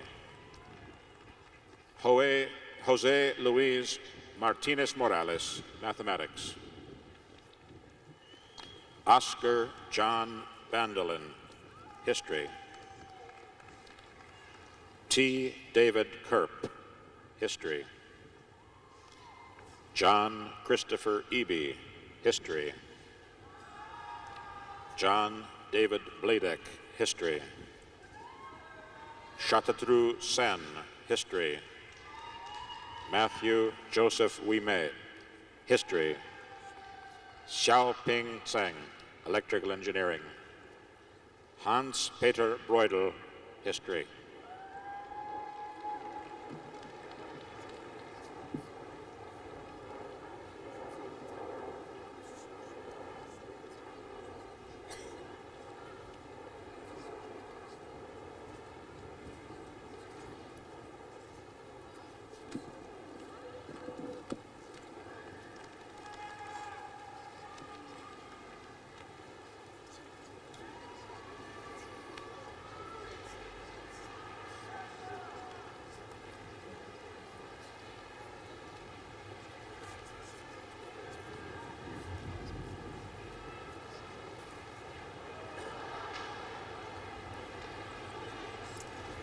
Candidates for master's degrees will be presented by Dean Landolt of the Graduate School.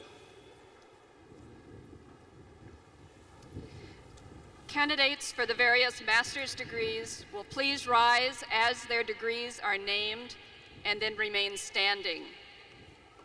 Master of Architecture, Master of Arts, Master of Arts for Teachers,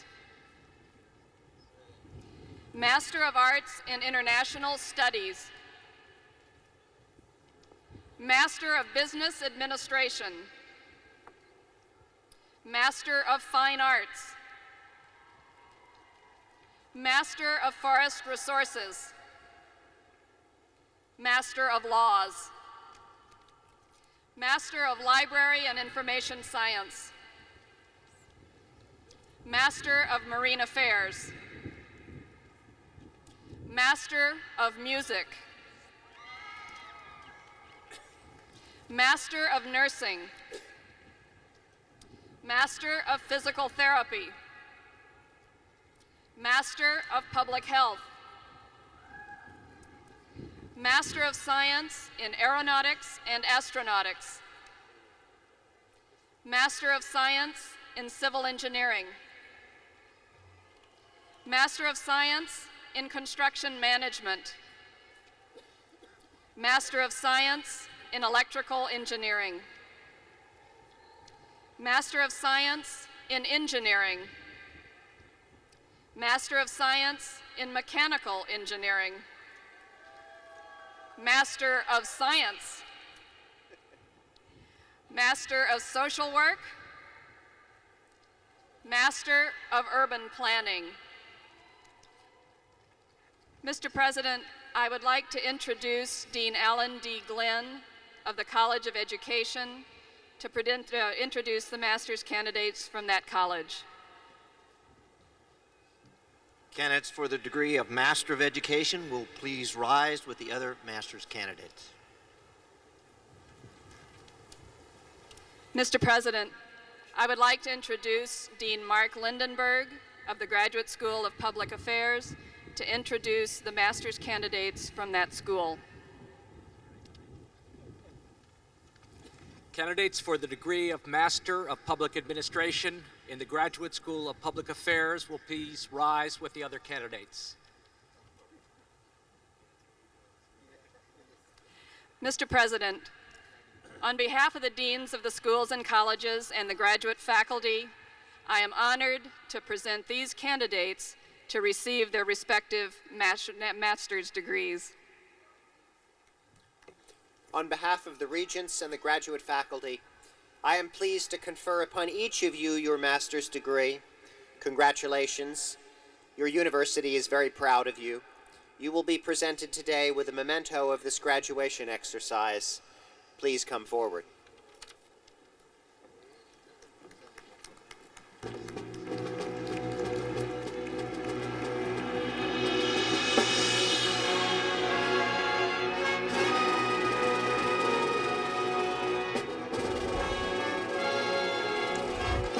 You are watching the master's degree candidates of the class of 1998 at the University of Washington, beginning to file up to receive their degrees.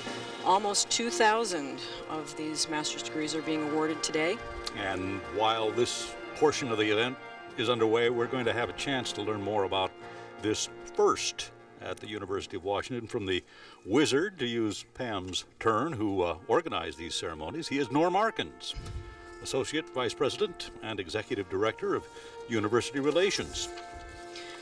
Norm, thanks for joining us. I know you must be a busy guy today with all that's going on. First of all, let me ask you a question. How'd you know it wasn't going to rain? In fact, we even have a little sun coming out now. We do. It looks terrific. I had no idea it wasn't going to rain, but what happened was last year when we decided to change the commencement from inside Heck Ed Pavilion and bring it outside, some of us went and visited some other commencements, and we got to the University of Michigan on a Saturday in Ann Arbor, and the skies opened. It was an absolutely torrential a great downpour. model. And I decided that what happens if it rains is that people get wet. And some of my colleagues in the administration asked me, well, what are we going to do if it rains? And I said, well, we'll get wet. Well, someone should corner the Gore-Tex gown market, I think. So, okay, so we've gone from two smaller indoor ceremonies to one very large outdoor ceremony. Tell us some of the factors that you had to consider when planning an event like this. Well, the trick was how do we take what has been really a wonderful ceremony for many years in the pavilion and move it outside. And so we decided we wanted to try to retain as many of the elements of the former ceremony as we could and just bring it into the stadium. We're one of the few large universities in the country that has all the students marching to the stage to shake a hand and receive a diploma cover. Is that right? I didn't realize that was so unusual. Most of them don't. And we wanted to preserve that. And so the principle essentially was, let's do what we've done before, but double it. And as you'll notice, and as the viewers notice, rather than having 2 lines of master students going to the stage, we've got 4 coming up at once. And okay. Were the logistics tough to work out? Getting this many people into the stadium, was it a problem at all?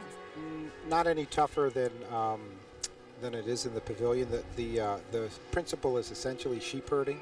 That it is, and if we get the first 20 or 30 students going in the right direction, the other 4,000 behind them will follow. So it really is a question of making sure the faculty marshals know what their jobs are and making sure that they direct the students where they're supposed to be.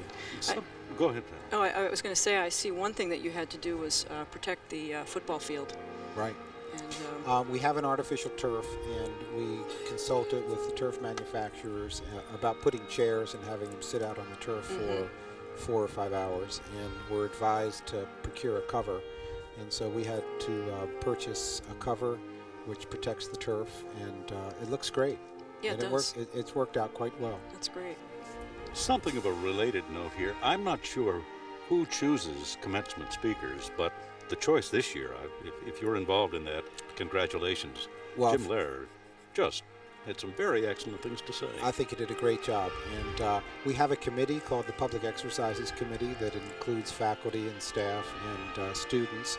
And we, over the years, have compiled a list, and we meet every year and refresh that list and then try to match up people's availability with our date and whether they're doing commencement speeches this particular year and so forth. So we're very, very fortunate to be able to get him, and we're pleased he was able to be here. Indeed, yeah.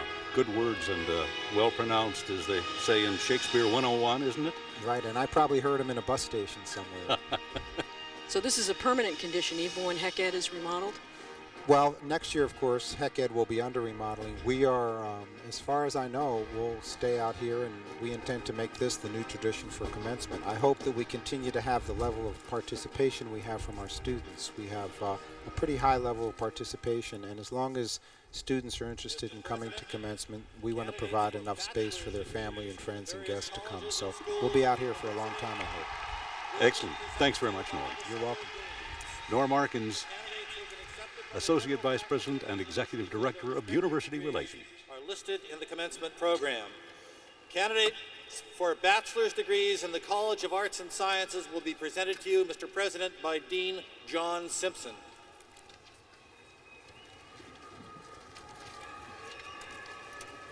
Candidates from the College of Arts and Sciences will please rise.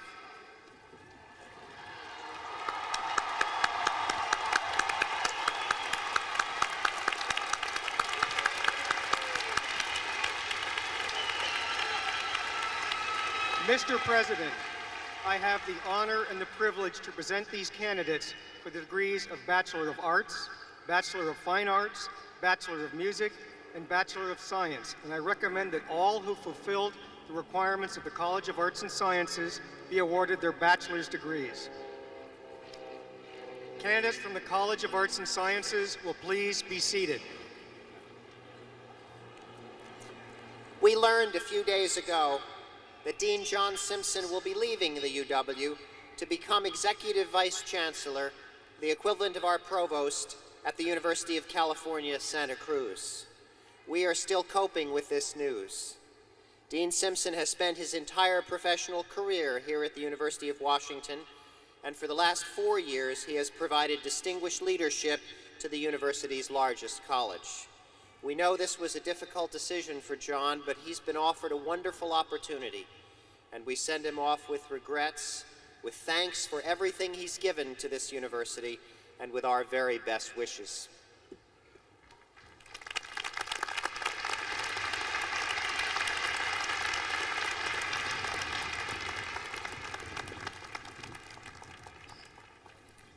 Bachelor candidates from the College of Engineering, Mr. President, will be presented to you by Dean Denise D. Denton. Candidates from the College of Engineering will please rise.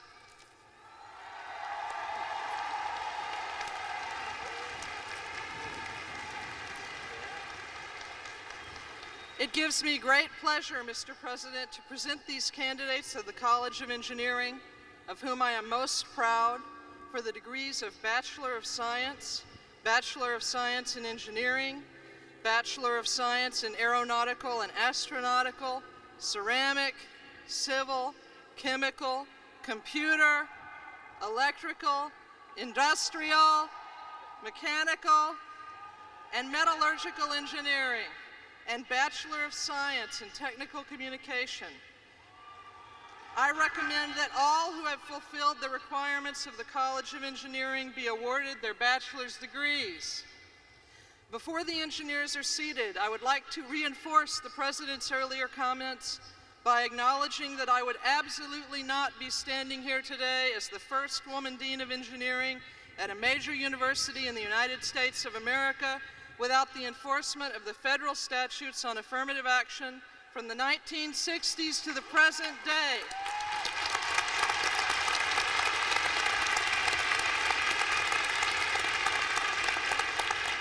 And for that, I am most grateful.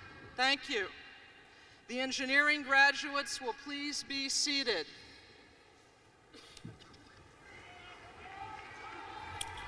Candidates from the College of Forest Resources will be presented to you, Mr. President, by Dean David Thorud.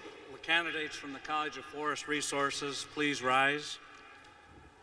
Mr. President, it is my pleasure and honor to present these candidates for their bachelor's degrees in forest resources and recommend that all who have fulfilled the requirements of the College of Forest Resources be awarded their respective bachelor's degrees. Candidates, please be seated. Bachelor's candidates from the School of Business Administration will be presented to you, Mr. President, by Dean William Bradford. The candidates from the School of Business Administration will please rise.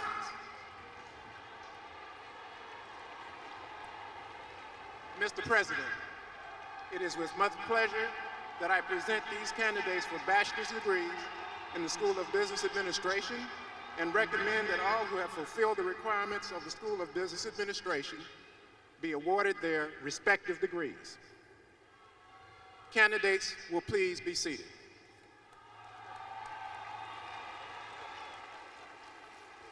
Bachelor candidates from the College of Ocean and Fisheries Sciences, Mr. President, will be presented to you by Dean Arthur Noel. Will the candidates from the College of Ocean and Fisheries Sciences please rise? It gives me great pleasure, Mr. President, to present these candidates for bachelor's degrees in oceanography and in fisheries. I recommend that all who have fulfilled their baccalaureate requirements of the College of Ocean and Fisheries Sciences be awarded their respective degrees. Candidates will please be seated.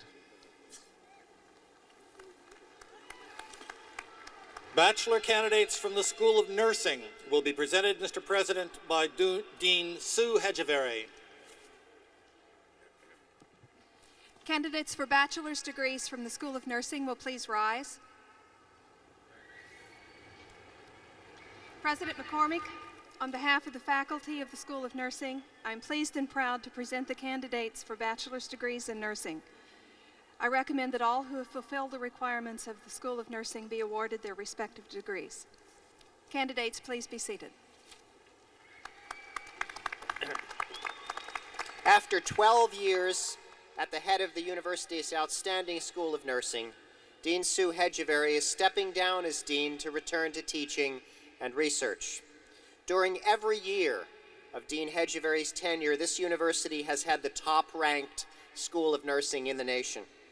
She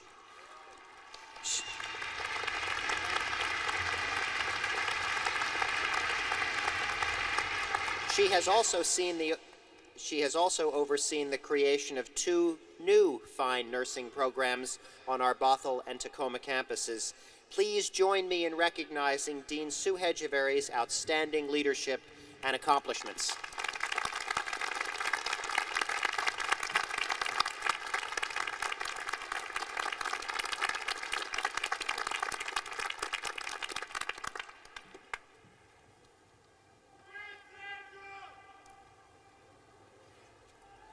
Bachelor candidates from the School of Dentistry will be presented to you, Mr. President, by Associate Dean Thomas J. Morton. Will the candidates from the School of Dentistry please rise? Mr. President, it is my pleasure and honor to present a list of candidates for the degree of Bachelor of Science in Dental Hygiene. I recommend that all who have fulfilled the requirements be awarded their bachelor's degrees.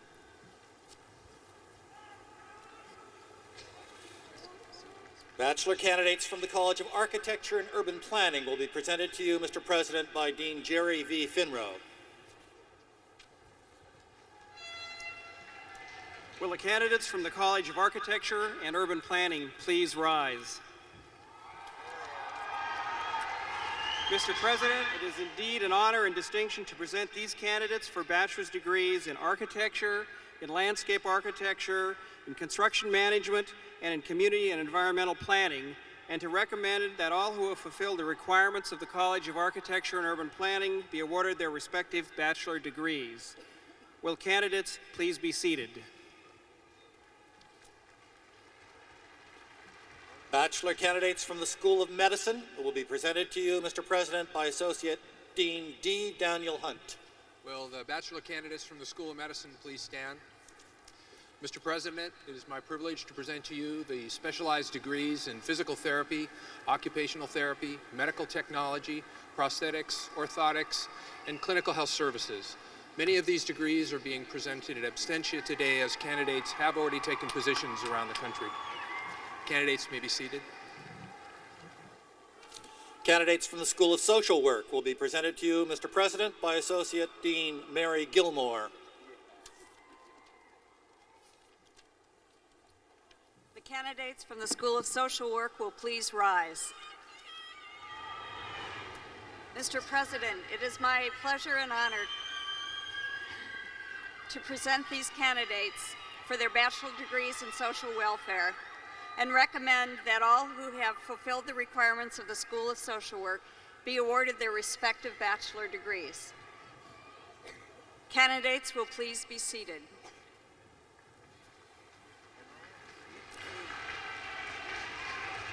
Candidates from the School of Public Health and Community Medicine will be presented to you, Mr. President, by Acting Dean Patricia Wall. Candidates from the School of Public Health and Community Medicine will please rise. Mr. President, it is my great pleasure to present the candidates for bachelor's degrees in the School of Public Health and Community Medicine. And I recommend that all who have met the requirements of the School of Public Health and Community Medicine be awarded their degrees. Candidates, please be seated.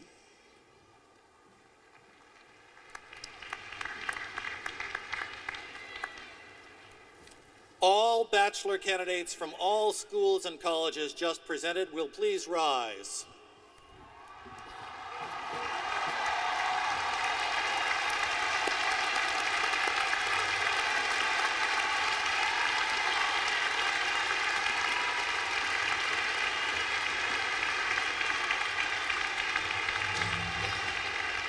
Following President McCormick's citation awarding the various bachelor's degrees, all candidates will be seated immediately and, under direction of the faculty marshals, will await their turn to come forward one row at a time. On behalf of the Regents and the faculty of the University of Washington, I am pleased to confer upon each of you your bachelor's degree. Congratulations. Your university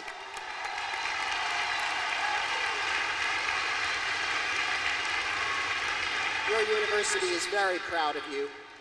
May I now ask you to be seated and await your turn to come forward.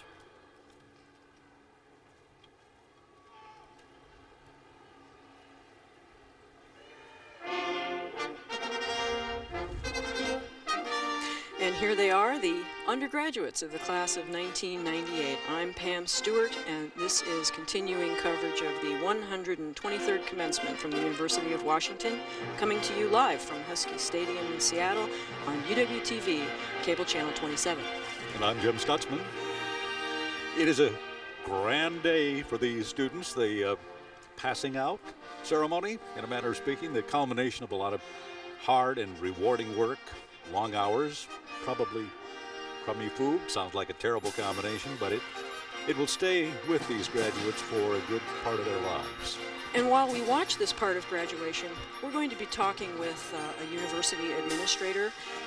You know, the business of this place is really students, but there's a lot that goes on behind the scenes, and you heard a little bit before from Norm Arkins about what it took to stage commencement today here in Husky Stadium. But it does take a lot to make this place work for students and for all of us who pick up the tab for higher education. A couple of weeks ago, Jim and I had a chance to sort of talk shop with Bob Eady, Vice President for University Relations.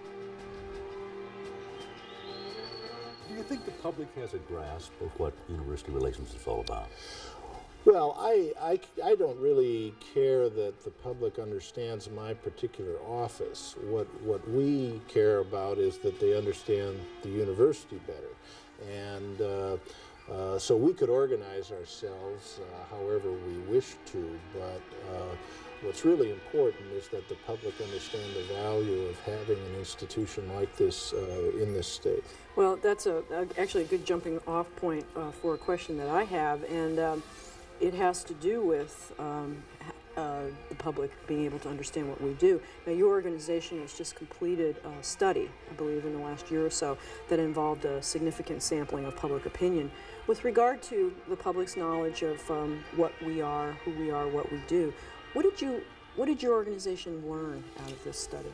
We actually learned some very interesting lessons, some of which we already knew, and others which shed some new light on how the university is viewed. We interviewed over 1,750 people statewide in a random sample of opinion. And then we also interviewed some specific constituency groups, alumni, business leaders, legislators, and others. But what we found with the general public were several things. One is that overall there is very broad, very high support for the University of Washington. The numbers are very pleasing. When you ask a top-of-mind question as to what the general impression of the University of Washington is, it is very good. But beneath that, what we also learned is that the support and the understanding of the university is not very deep. We found, for example, that when you asked people to conjure up the image of other institutions such as Harvard, or in the case of the study we asked focus groups, WSU, there were much more immediate images of those schools, interestingly, than there was of a large urban university here in Seattle. And I think what we learned there is that the university is so broad and so complex, with a medical school and a law school and a broad undergraduate program, etc., that the identification with the university is not immediate beyond the surface level. And so that was one of the things we learned. We also learned through various surveys that we've done that people want to get their information about the university in person. Whether that's one-on-one or one-on 500 when the president is giving a speech or whatever, they want to hear about the university in person. And that's an important lesson for us to learn because it tells us that they want the university depersonalized. They want to hear about it in person. A third thing that we learned in our survey was that where the public identifies the most with the university is with our medical facilities. Almost everybody, whether it was in a focus group or in the broad public opinion survey, knew somebody in their family or in their circle of friends who had been taken to University Hospital or to Harborview, both of which we operate with our medical and faculty and staff. And so there was a keen identification with Medic One and with all of that. They didn't necessarily translate over that the university, the extent to which the university teaching and research goes on in those facilities, but there was a very clear identification with the medical services that we provide. And so that was very heartening. The last thing that we learned was that there's a tendency at the university, maybe because it's an academic community, to talk about ourselves and to try to project to the public what we think are many of the wonderful things that are going on at the institution. What the public wants to know more is, how does the university affect me? How does it intersect with my life? Which is a very different message than talking about the overall institution and the way we talk about ourselves. So I guess the last thing I'd say on your question, Pam, is that we have to learn to change our language a bit about how we talk to the general public because they want to know how it impacts their lives. In a sense, you've already touched on this, but let me ask the question anyway, perhaps a different way. What is there about this university that the people who live in the state should know or understand about us that isn't generally known or understood? Well, there's a number of things. One thing that I've often used in my prior life here at the university, I was the Director of Government Relations for 10 years and was responsible for representing the university in Olympia. And what I often said to people is that there's no institution like the University of Washington west of the Minneapolis, the University of Minnesota, and north of Cal Berkeley. That for that almost quarter of the United States, there's no institutions of the size and complexity and the quality of our medical school and the quality of our various programs anywhere in that whole quartile of the country. So the first thing that we have to try to do is explain how unique this institution is, and then I think what we need to do is explain its value, and that comes in a variety of ways. One is sheer economic impact. We receive, for example, more money from the federal government in grants and contracts for specific research that the university carries on than we do from the state government. Now, we wouldn't get that money from the federal government if we didn't have the core academic support that the state provides that produce the wonderful faculty and staff that we have that make all that happen. So that's part of the message, is that for every dollar that's invested by the state here in the university, we return somewhere in the neighborhood of $8 or $9 back to the economy in wages and salaries, in economic spin-offs, in creation of new companies, etc. So that's one message. Additionally, I think an important message, and one that we haven't done as well on in the past, and it's one of President McCormick's top priorities, is to explain the intersection and the value for undergraduates of coming to a university like this, where they can rub shoulders with not only some of the best faculty, but they can actually engage in the research that goes on here. We have about 25% of our undergraduates that have been directly involved in some of the research here, and they get a wonderful experiential learning. That's true. And what we're going to try to do is double or triple that number over the next few years, because that's the real value of coming to a place like that. One last thing I would say in terms of what we want to convey, and that is a third mission in addition to teaching and research here is public service. And this university is heavily involved, for example, in the K-12 schools in this city. We're heavily involved in environmental issues and others, and we need to get that message out of how much our faculty and staff contribute to the overall quality of life here in the state of Washington. And it is across the state, too, isn't it? Yeah, actually that I should have mentioned that before. One of the messages we need to do a better job conveying, and President McCormick has been doing that a lot since he arrived 2.5 years ago, is to explain that we're the University of Washington. We're not the University of Seattle. We're not the University of the Puget Sound area. We're the university for the whole state. We have our medical facilities everywhere. We take students from all across the state in both graduate and undergraduate programs.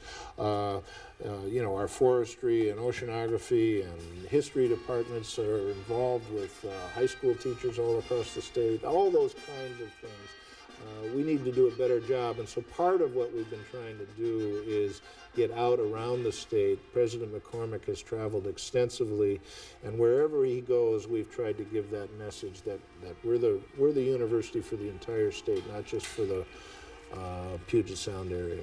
And we are, of course, the university for students, and you alluded to students a little while ago and their research opportunities and so forth. But what I want to ask is, do administrators like yourself really get a chance to relate to students in order to take the pulse of what their needs, expectations, desires are? I mean, is it hard for you to make connections with folks, or how do you do that? Well, the answer is both yes and no. It is hard. We sometimes get wound up in the administration building and are accused on occasion of never seeing the light of day. But there are several ways in which at least I've tried, and I think other administrators have tried to do this. I know President McCormick, for example, has set up student forums at both the graduate and the undergraduate level that meet on a regular basis so there is constant interaction. We all in my office deal regularly over the years with the student leaders and the student associations who, without exception, have been tremendous young people over the years that we have worked with both in Olympia and here on the campus on both legislative issues and internal issues here to the university. I think there's some other ways that I know I've tried to learn about student life. One is, luckily, I've had both my daughters that have gone through the university, and my wife actually got a degree here too. So I've had 3 women in my family in 3 different departments, one in oceanography, one in math, and one in drama. And that was a tremendous learning experience for me because I got to know some of their friends and some of the faculty that they dealt with, and I learned about 3 different departments as a parent. And probably no better way to find out. Actually. Well, that's right. And I often, when I speak, when they were here, I would say that I think what a tremendous value the university is, and I'd use my own family because while they were here, they were getting their degrees in one of the top, if not the top, oceanography school in the country, a very good math department, and I think the number 3 rated drama school in the country, all for less than $10,000 a year in tuition combined. And they've gone on to work in their respective fields, and my children are now gainfully employed and off the dole, and so it's been very good from a personal point of view. But I've tried to continue that. There's a couple of students who are graduating today that I know, and I'm going to go to some things with their families afterwards. So I try to do that. And then one other thing that we're trying to do within university relations, and this is back to the message that we're trying to convey and how the university affects individuals. As we produce our publications and as we go out around the state, we're trying to involve students and faculty and staff more in that. It puts a personal face on the university, and so that when we produce a new report, we'll highlight a student or we'll do those kinds of things. I think the general public and even the casual reader is very interested in that kind of thing, and it's a way to connect that gets it, again, away from just talking about ourselves and really talking about our most important product, which is the people who come in here. I could identify with some of the things you say. Our daughter is also a UW graduate. Now that you have the survey completely, you have the information that you gathered, how do you intend to use it? I know you've talked a little bit about that. Right. Well, it's actually in several different ways. One is because the message has been that we have to meet with people one-on-one or in person, and whether it's one-on-one or in larger groups, and because we know we have to get out around the state, we're going to accelerate that activity. President McCormick has had ambitious schedules since he arrived, which we're continuing to go to various parts of the state. And as we do that, we want to work with all of our constituencies. So when we go to a city, let's say we go to Yakima, we want to have an alumni event, we want to visit with area donors, we want to talk with area legislators, we want to meet with students and parents in that area, so that we're working with all of our various constituencies to understand the university better. I'm curious if our goal here is just communicating better who we are and what we do, or are we really needing to either change the way we do business, improve the way we do business, and so forth? And if it's the latter, how does that fit in with the fact that we're a state entity, a creature of the state, and we are subject to the 601 funding limitations, the change in legislatures every couple of years, governorship, so forth? Could you address some of those issues? It's a constant issue and a constant effort on our behalf to show the elected officials of the state and the general public that we are good custodians of the money that we have been given, and that we are using it wisely. So we've tried to explain, and we need to continue to do a better job of explaining, that we've made some dramatic improvements, for example, in undergraduate education, which has been a concern of the legislatures and the general public. We've improved our graduation rates. We've improved our time to degree. We think we've made the university more user-friendly with freshman seminars and freshman interest groups, and we have Welcome to Washingtons now in the summer, where we go around the state and we have parents and students come and hear about the university before they arrive. Those were things we weren't doing even 10 years ago. And so part of it is showing that we hear the concerns out there to make sure that this is a university that is paying attention to undergraduate education, which is a key concern. The other is that making sure that we are as efficient and as accountable as possible. Are we universally admired and loved in Olympia? Well, that's a long discussion. I could show you some of my scars from the years of the various battles in Olympia.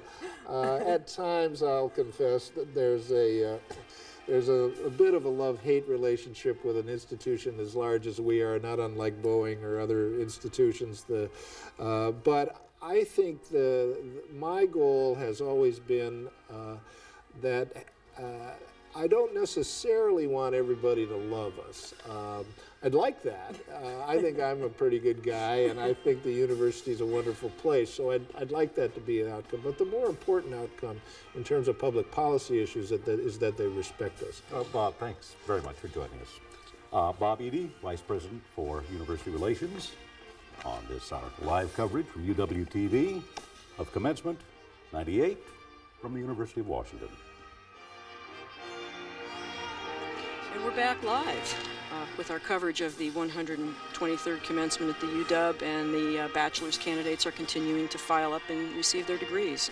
Very quickly. Very quickly. Much quicker than we anticipated. We'd like to follow up on one of the things that Bob mentioned, that is just all of the public information that's available around here. You can check us out with the UW website. That's www.washington.edu.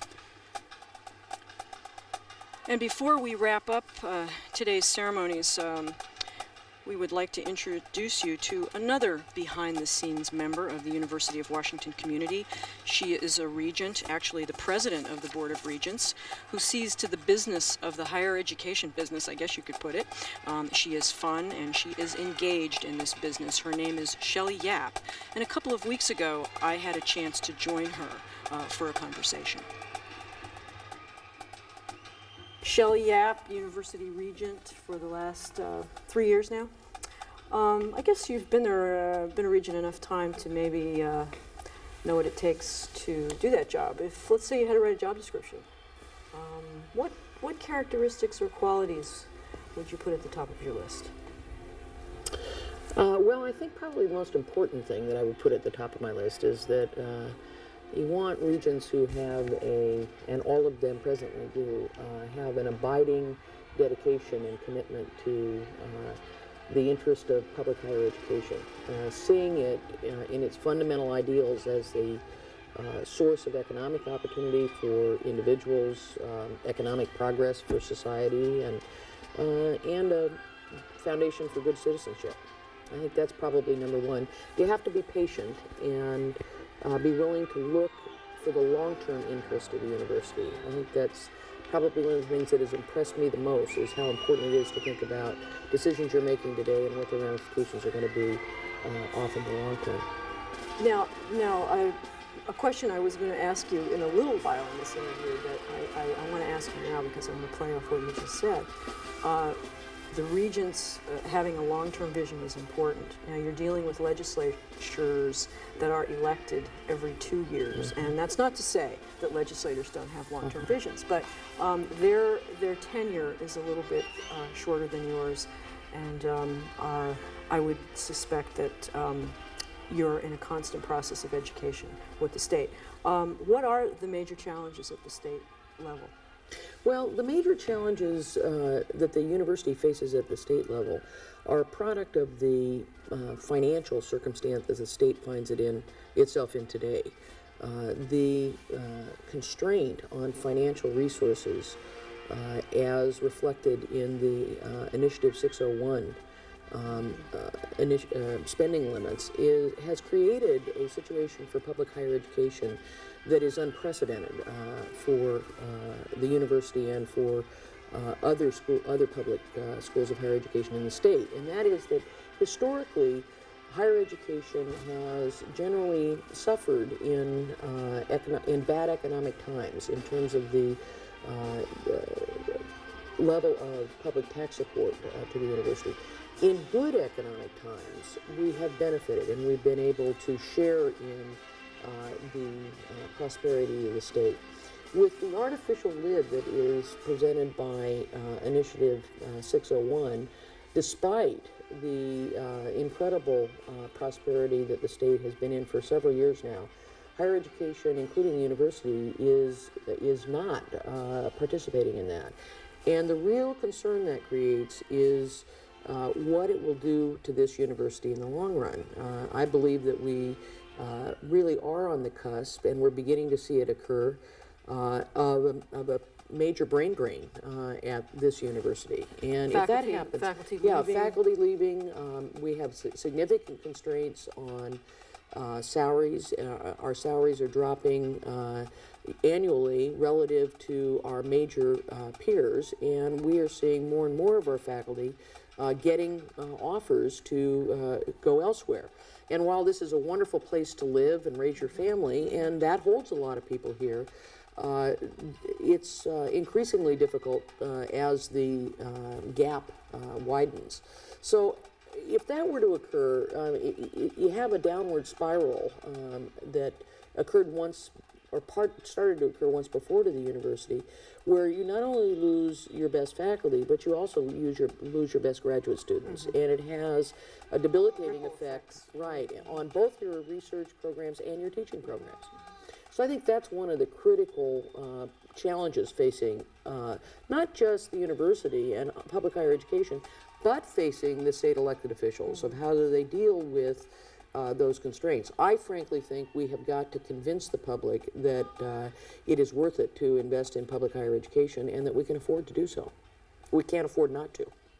So you're the glass half full viewpoint, right? Okay. Right. Now, you were a student here. Yes, I was. Okay, and we won't talk about when that was, but stepping back into the university now as a regent, totally different role. What were your first impressions coming back, your reactions, and noticeable differences between then and now? Surprises? Well, I will be specific. It was 31 years ago, I think, that I graduated from the university, and there have been a lot of changes. I remember that thinking about my first impressions, that shortly after my appointment was announced, I came over to the university, and I just live a mile or so from here. Came over to the university and walked around sort of aimlessly, sort of reflecting flashbacks of my years as a student here, and the kind of the overawed condition I was in of being appointed as a trustee of this wonderful place that I had also graduated from. It's one of those things that the more things change, the more things stay the same in a lot of ways. I mean, I think most students have the same types of aspirations and outlook of their whole life ahead of them, and busting with energy and a thirst for learning that maybe even more so. Maybe they're smarter than we were, I'm not quite sure.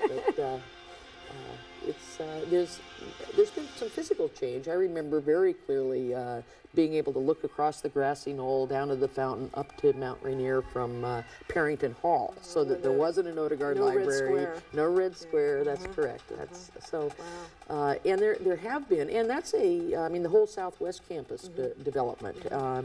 The university is a renowned research university today, where it was in its infancy, as were others, as a research university during my age, so that we didn't have the need for the degree of laboratory teaching facilities, and there's been a boom in that. Yes. Particularly last 2 years. Yeah. I want to ask a question about an article. I know you haven't read this article, but I read in a reputable higher ed journal suggesting that higher education is not as central to the lives of today's undergrads as it was to previous generations, and you were talking about your experience here as a student, and that students are also starting to bring to their higher education experience today exactly or similar expectations that they have in their lives as consumers, and such things as convenience, quality, service, cost, things like that. Assuming that this is true, and you disagree with it if you'd like, but what aspects of a university education does that mean that you and your fellow regents must focus on to improve, to change, if in fact these expectations are current? Well, frankly, I'm not so sure that there's that big a difference in expectations. There is a much wider variety of people who bring differing expectations. The student bodies of today's higher education, while the university campus in Seattle remains largely your traditional college campus of 17 to 22 years old, nonetheless, many more people work. Many more people already have families. Many more students are students who are back from the labor force to get an advanced degree or to augment their education, as that there's a continuing need for updating your education. So there are a lot more demands, I think, from different circumstances than there might have been before. One of the things that does mean for us is that we have to get smarter about figuring out how to be more customer service oriented, so that we identify where there are bottleneck classes, for example, and we target resources towards solving those problems so that students are able to get the credits they need to graduate in a timely fashion, and it's not inefficiencies at the university that are in their way of their ability to achieve their educational goals. So I think some of those things are the explosion in the use of technology provides a lot of challenges for us to provide access for students to computer and computing resources. It provides differences in both our needs to rehab existing facilities and as we're building new facilities, so that electronic communications are built into those buildings or retrofitted into the buildings, since so much of since an increasing amount of educational delivery and educational content is driven by technology. And that's also seen in things like the ability to work more effectively with other institutions, whether they be the community college system and how students, making sure that the credits that they're getting are transferable here, so that a student doesn't end up with it. Yes, Right. doesn't end up with, and even down to the K-20 network that we're developing in consultation with others around the state that will allow for electronic communications and exchange of educational materials among institutions of higher education as well as secondary schools. All of those things, I think, are designed to more directly respond to the needs of today's student. So we're aware of them. It's just a matter of implementing the changes. Yeah, what I think is it's probably true that in every era there have been in the whatever the framework of changes are that one's going through at that time that will dictate what the key demands are that you need to be responding to. But I think probably universities have always been in a position where being responsive to what student learning needs are has been a central part of their mission. Well, let's talk about students for a second. I'm wondering if it's possible for someone like yourself and your fellow regents, to deal with budgetary issues, administrative level of the university, administrative end of the university.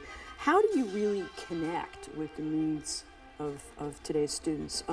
What are your hopes for the kids that are walking our hallways today? Well, first let me respond to the connect part, because probably the most exhilarating and gratifying part about being a regent is exposure to students and is exposure to the learning community between and among students and faculty. And frankly, we don't get quite as much of that as I would really like. But we often get presentations at Regents meetings. I recall last year the university proudly was one of 5 universities in the country where all 4 of our nominees for Goldwater scholarships, which are undergraduate research scholarships, all 4 of our nominees were winners of that. And the 4 students came and talked to the Board of Regents about what their work in research was and what their aspirations were. And you knew you were sitting with the next great minds of the world. Yeah. You know, it literally was spine-tingling. It was so exciting. And similarly, we recently, I recently went on a visit to the Thomas Thompson, which is the university's the research vessel. Oceanography's research vessel, and one of the capstone courses for graduating students in oceanography is that they have to develop an independent research project and then and carry it out at sea. And so they do the development in one quarter, and then the approximately 30 students, 25 to 30 students, then have to plan the use of the ship. So everybody's research for how the equipment is rationed, what their route will be, so that they can all. It's the full bore. Yeah, it's the full bore, and so you see things like that, and I was on the ship, and they're looking at faults on the floor of Puget Sound, and looking at the food chain and metals in the food chain of plankton, and it's really. Seeing students learning, and when they're so excited about it, is contagious. You can't help but get share their excitement. In terms of what my hopes are for university students, I guess if I were to give a student a piece of advice, it would be to absolutely to make everything you can out of this great institution. There are some of the best minds in the world here. Some of the best students in the country, although they're almost all from this state, here, from who can become lifelong friends, with whom you can learn, and really use this period of your life to explore, particularly to the traditional age student, to explore your learning abilities and learn how to learn so that it stays with you the rest of your life. I hope students leave here with a sense of wanting to give back to their community. That I think one of the most valuable things about a college education is the sense of learning to work with other people, learning to live with other people, and learning something about what the values of the community are. And so those are kind of the things that I think about for students. Great advice. One last question. Okay. What do you personally hope to accomplish as a regent? You have 2 more years on your term. What would you like to be remembered for? Yeah. That's a hard one. I think one of the most important jobs of a regent is to really try to support to select and then support the president of the university in formulating his or her vision and collectively working toward that vision. I think it's important that regents allow the administration to administer. I mean, this is a massive institution. But it is also important that we raise questions. I think I would like to be remembered as someone who always had a good question to ask. I've heard that about you. That's great. That's great. Shelley Yap, University Regent, thank you. Thank you very for much. taking the time to join us today. And we will continue with our coverage of Commencement 1998 from the University of Washington. There are 10 members of the Board of Regents, and while Shelley Yap leads the pack this year, they all give great quantities of their time and their experience. If you look down the list of people who have done this work, it really reads like a who's who of this state, region, and very often the entire nation. While we have some time before we officially wrap things up, we might talk a bit about the formidable challenges and a lot of the good things that lie ahead for the university, things which both Shelley Yap and Bob Eady talked about, our connection to the people who live here and share that blue and white license plate of Washington State. Right. Both Bob and Shelley mentioned the university's role in K-12 education. Our schools are being asked to do more things for more people than ever before, and while polls suggest that many of us aren't pleased with the overall state of education, most of us think pretty highly of our local schools. That is true. The whole idea is to make education a sort of seamless process, and K through 12, of course, is the foundation for everything that comes later. Training teachers is part of it, but that is really only the beginning.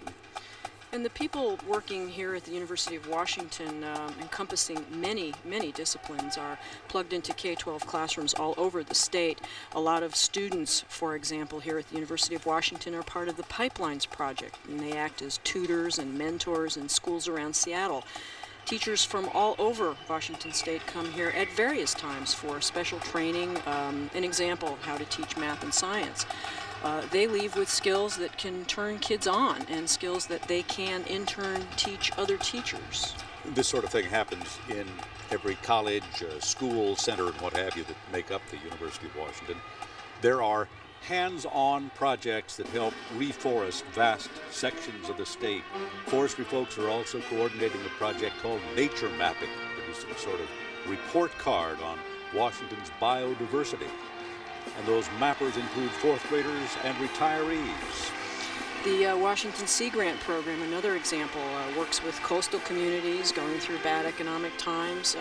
The goal there is to build new and sustainable economic bases for those areas, and it's begun to pay off. Another example, a psychologist here at the UW wrote the book, literally wrote the book, for adults who coach kids' athletic teams, skills training for adults, so that they can make sports fun for kids, for the long run. And winning, incidentally, does not have to be the object. That's right. Frank Small and Ron Smith were the writers of that book. And let us again remind you that you can tap into all these things: the social sciences, fine arts, computer science, ecogenetics. We'll figure that one. When you do, you will find some mind-bending science. The medical school has outreach programs as well. It appears that we are about to call it officially over for 1998.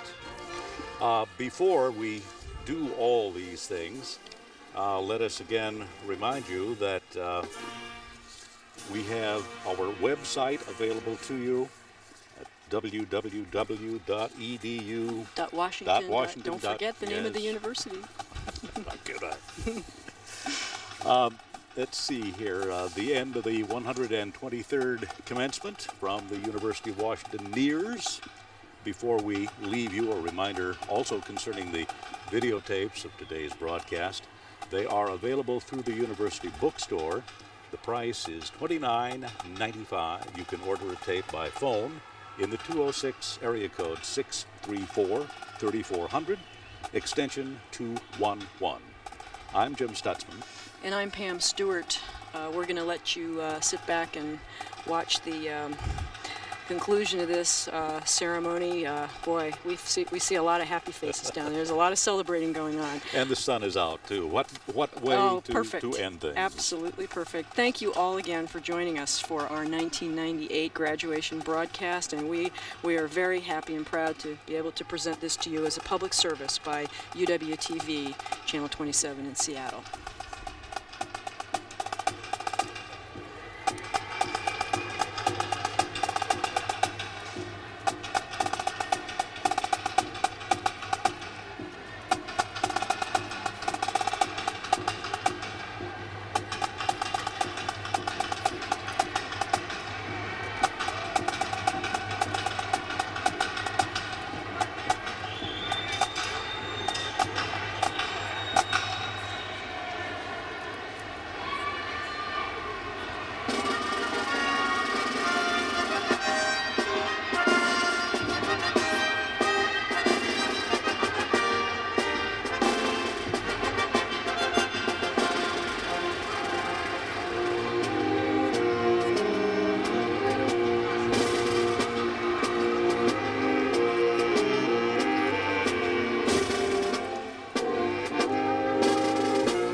After the singing of the alma mater, the audience and members of the graduating class are requested to remain standing in their places until the recessional of the faculty is concluded.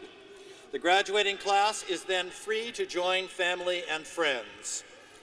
The audience will now please rise for the singing of the alma mater. The words are printed on the inside of the back cover of the commencement program.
The 123rd commencement exercises of the University of Washington are now closed.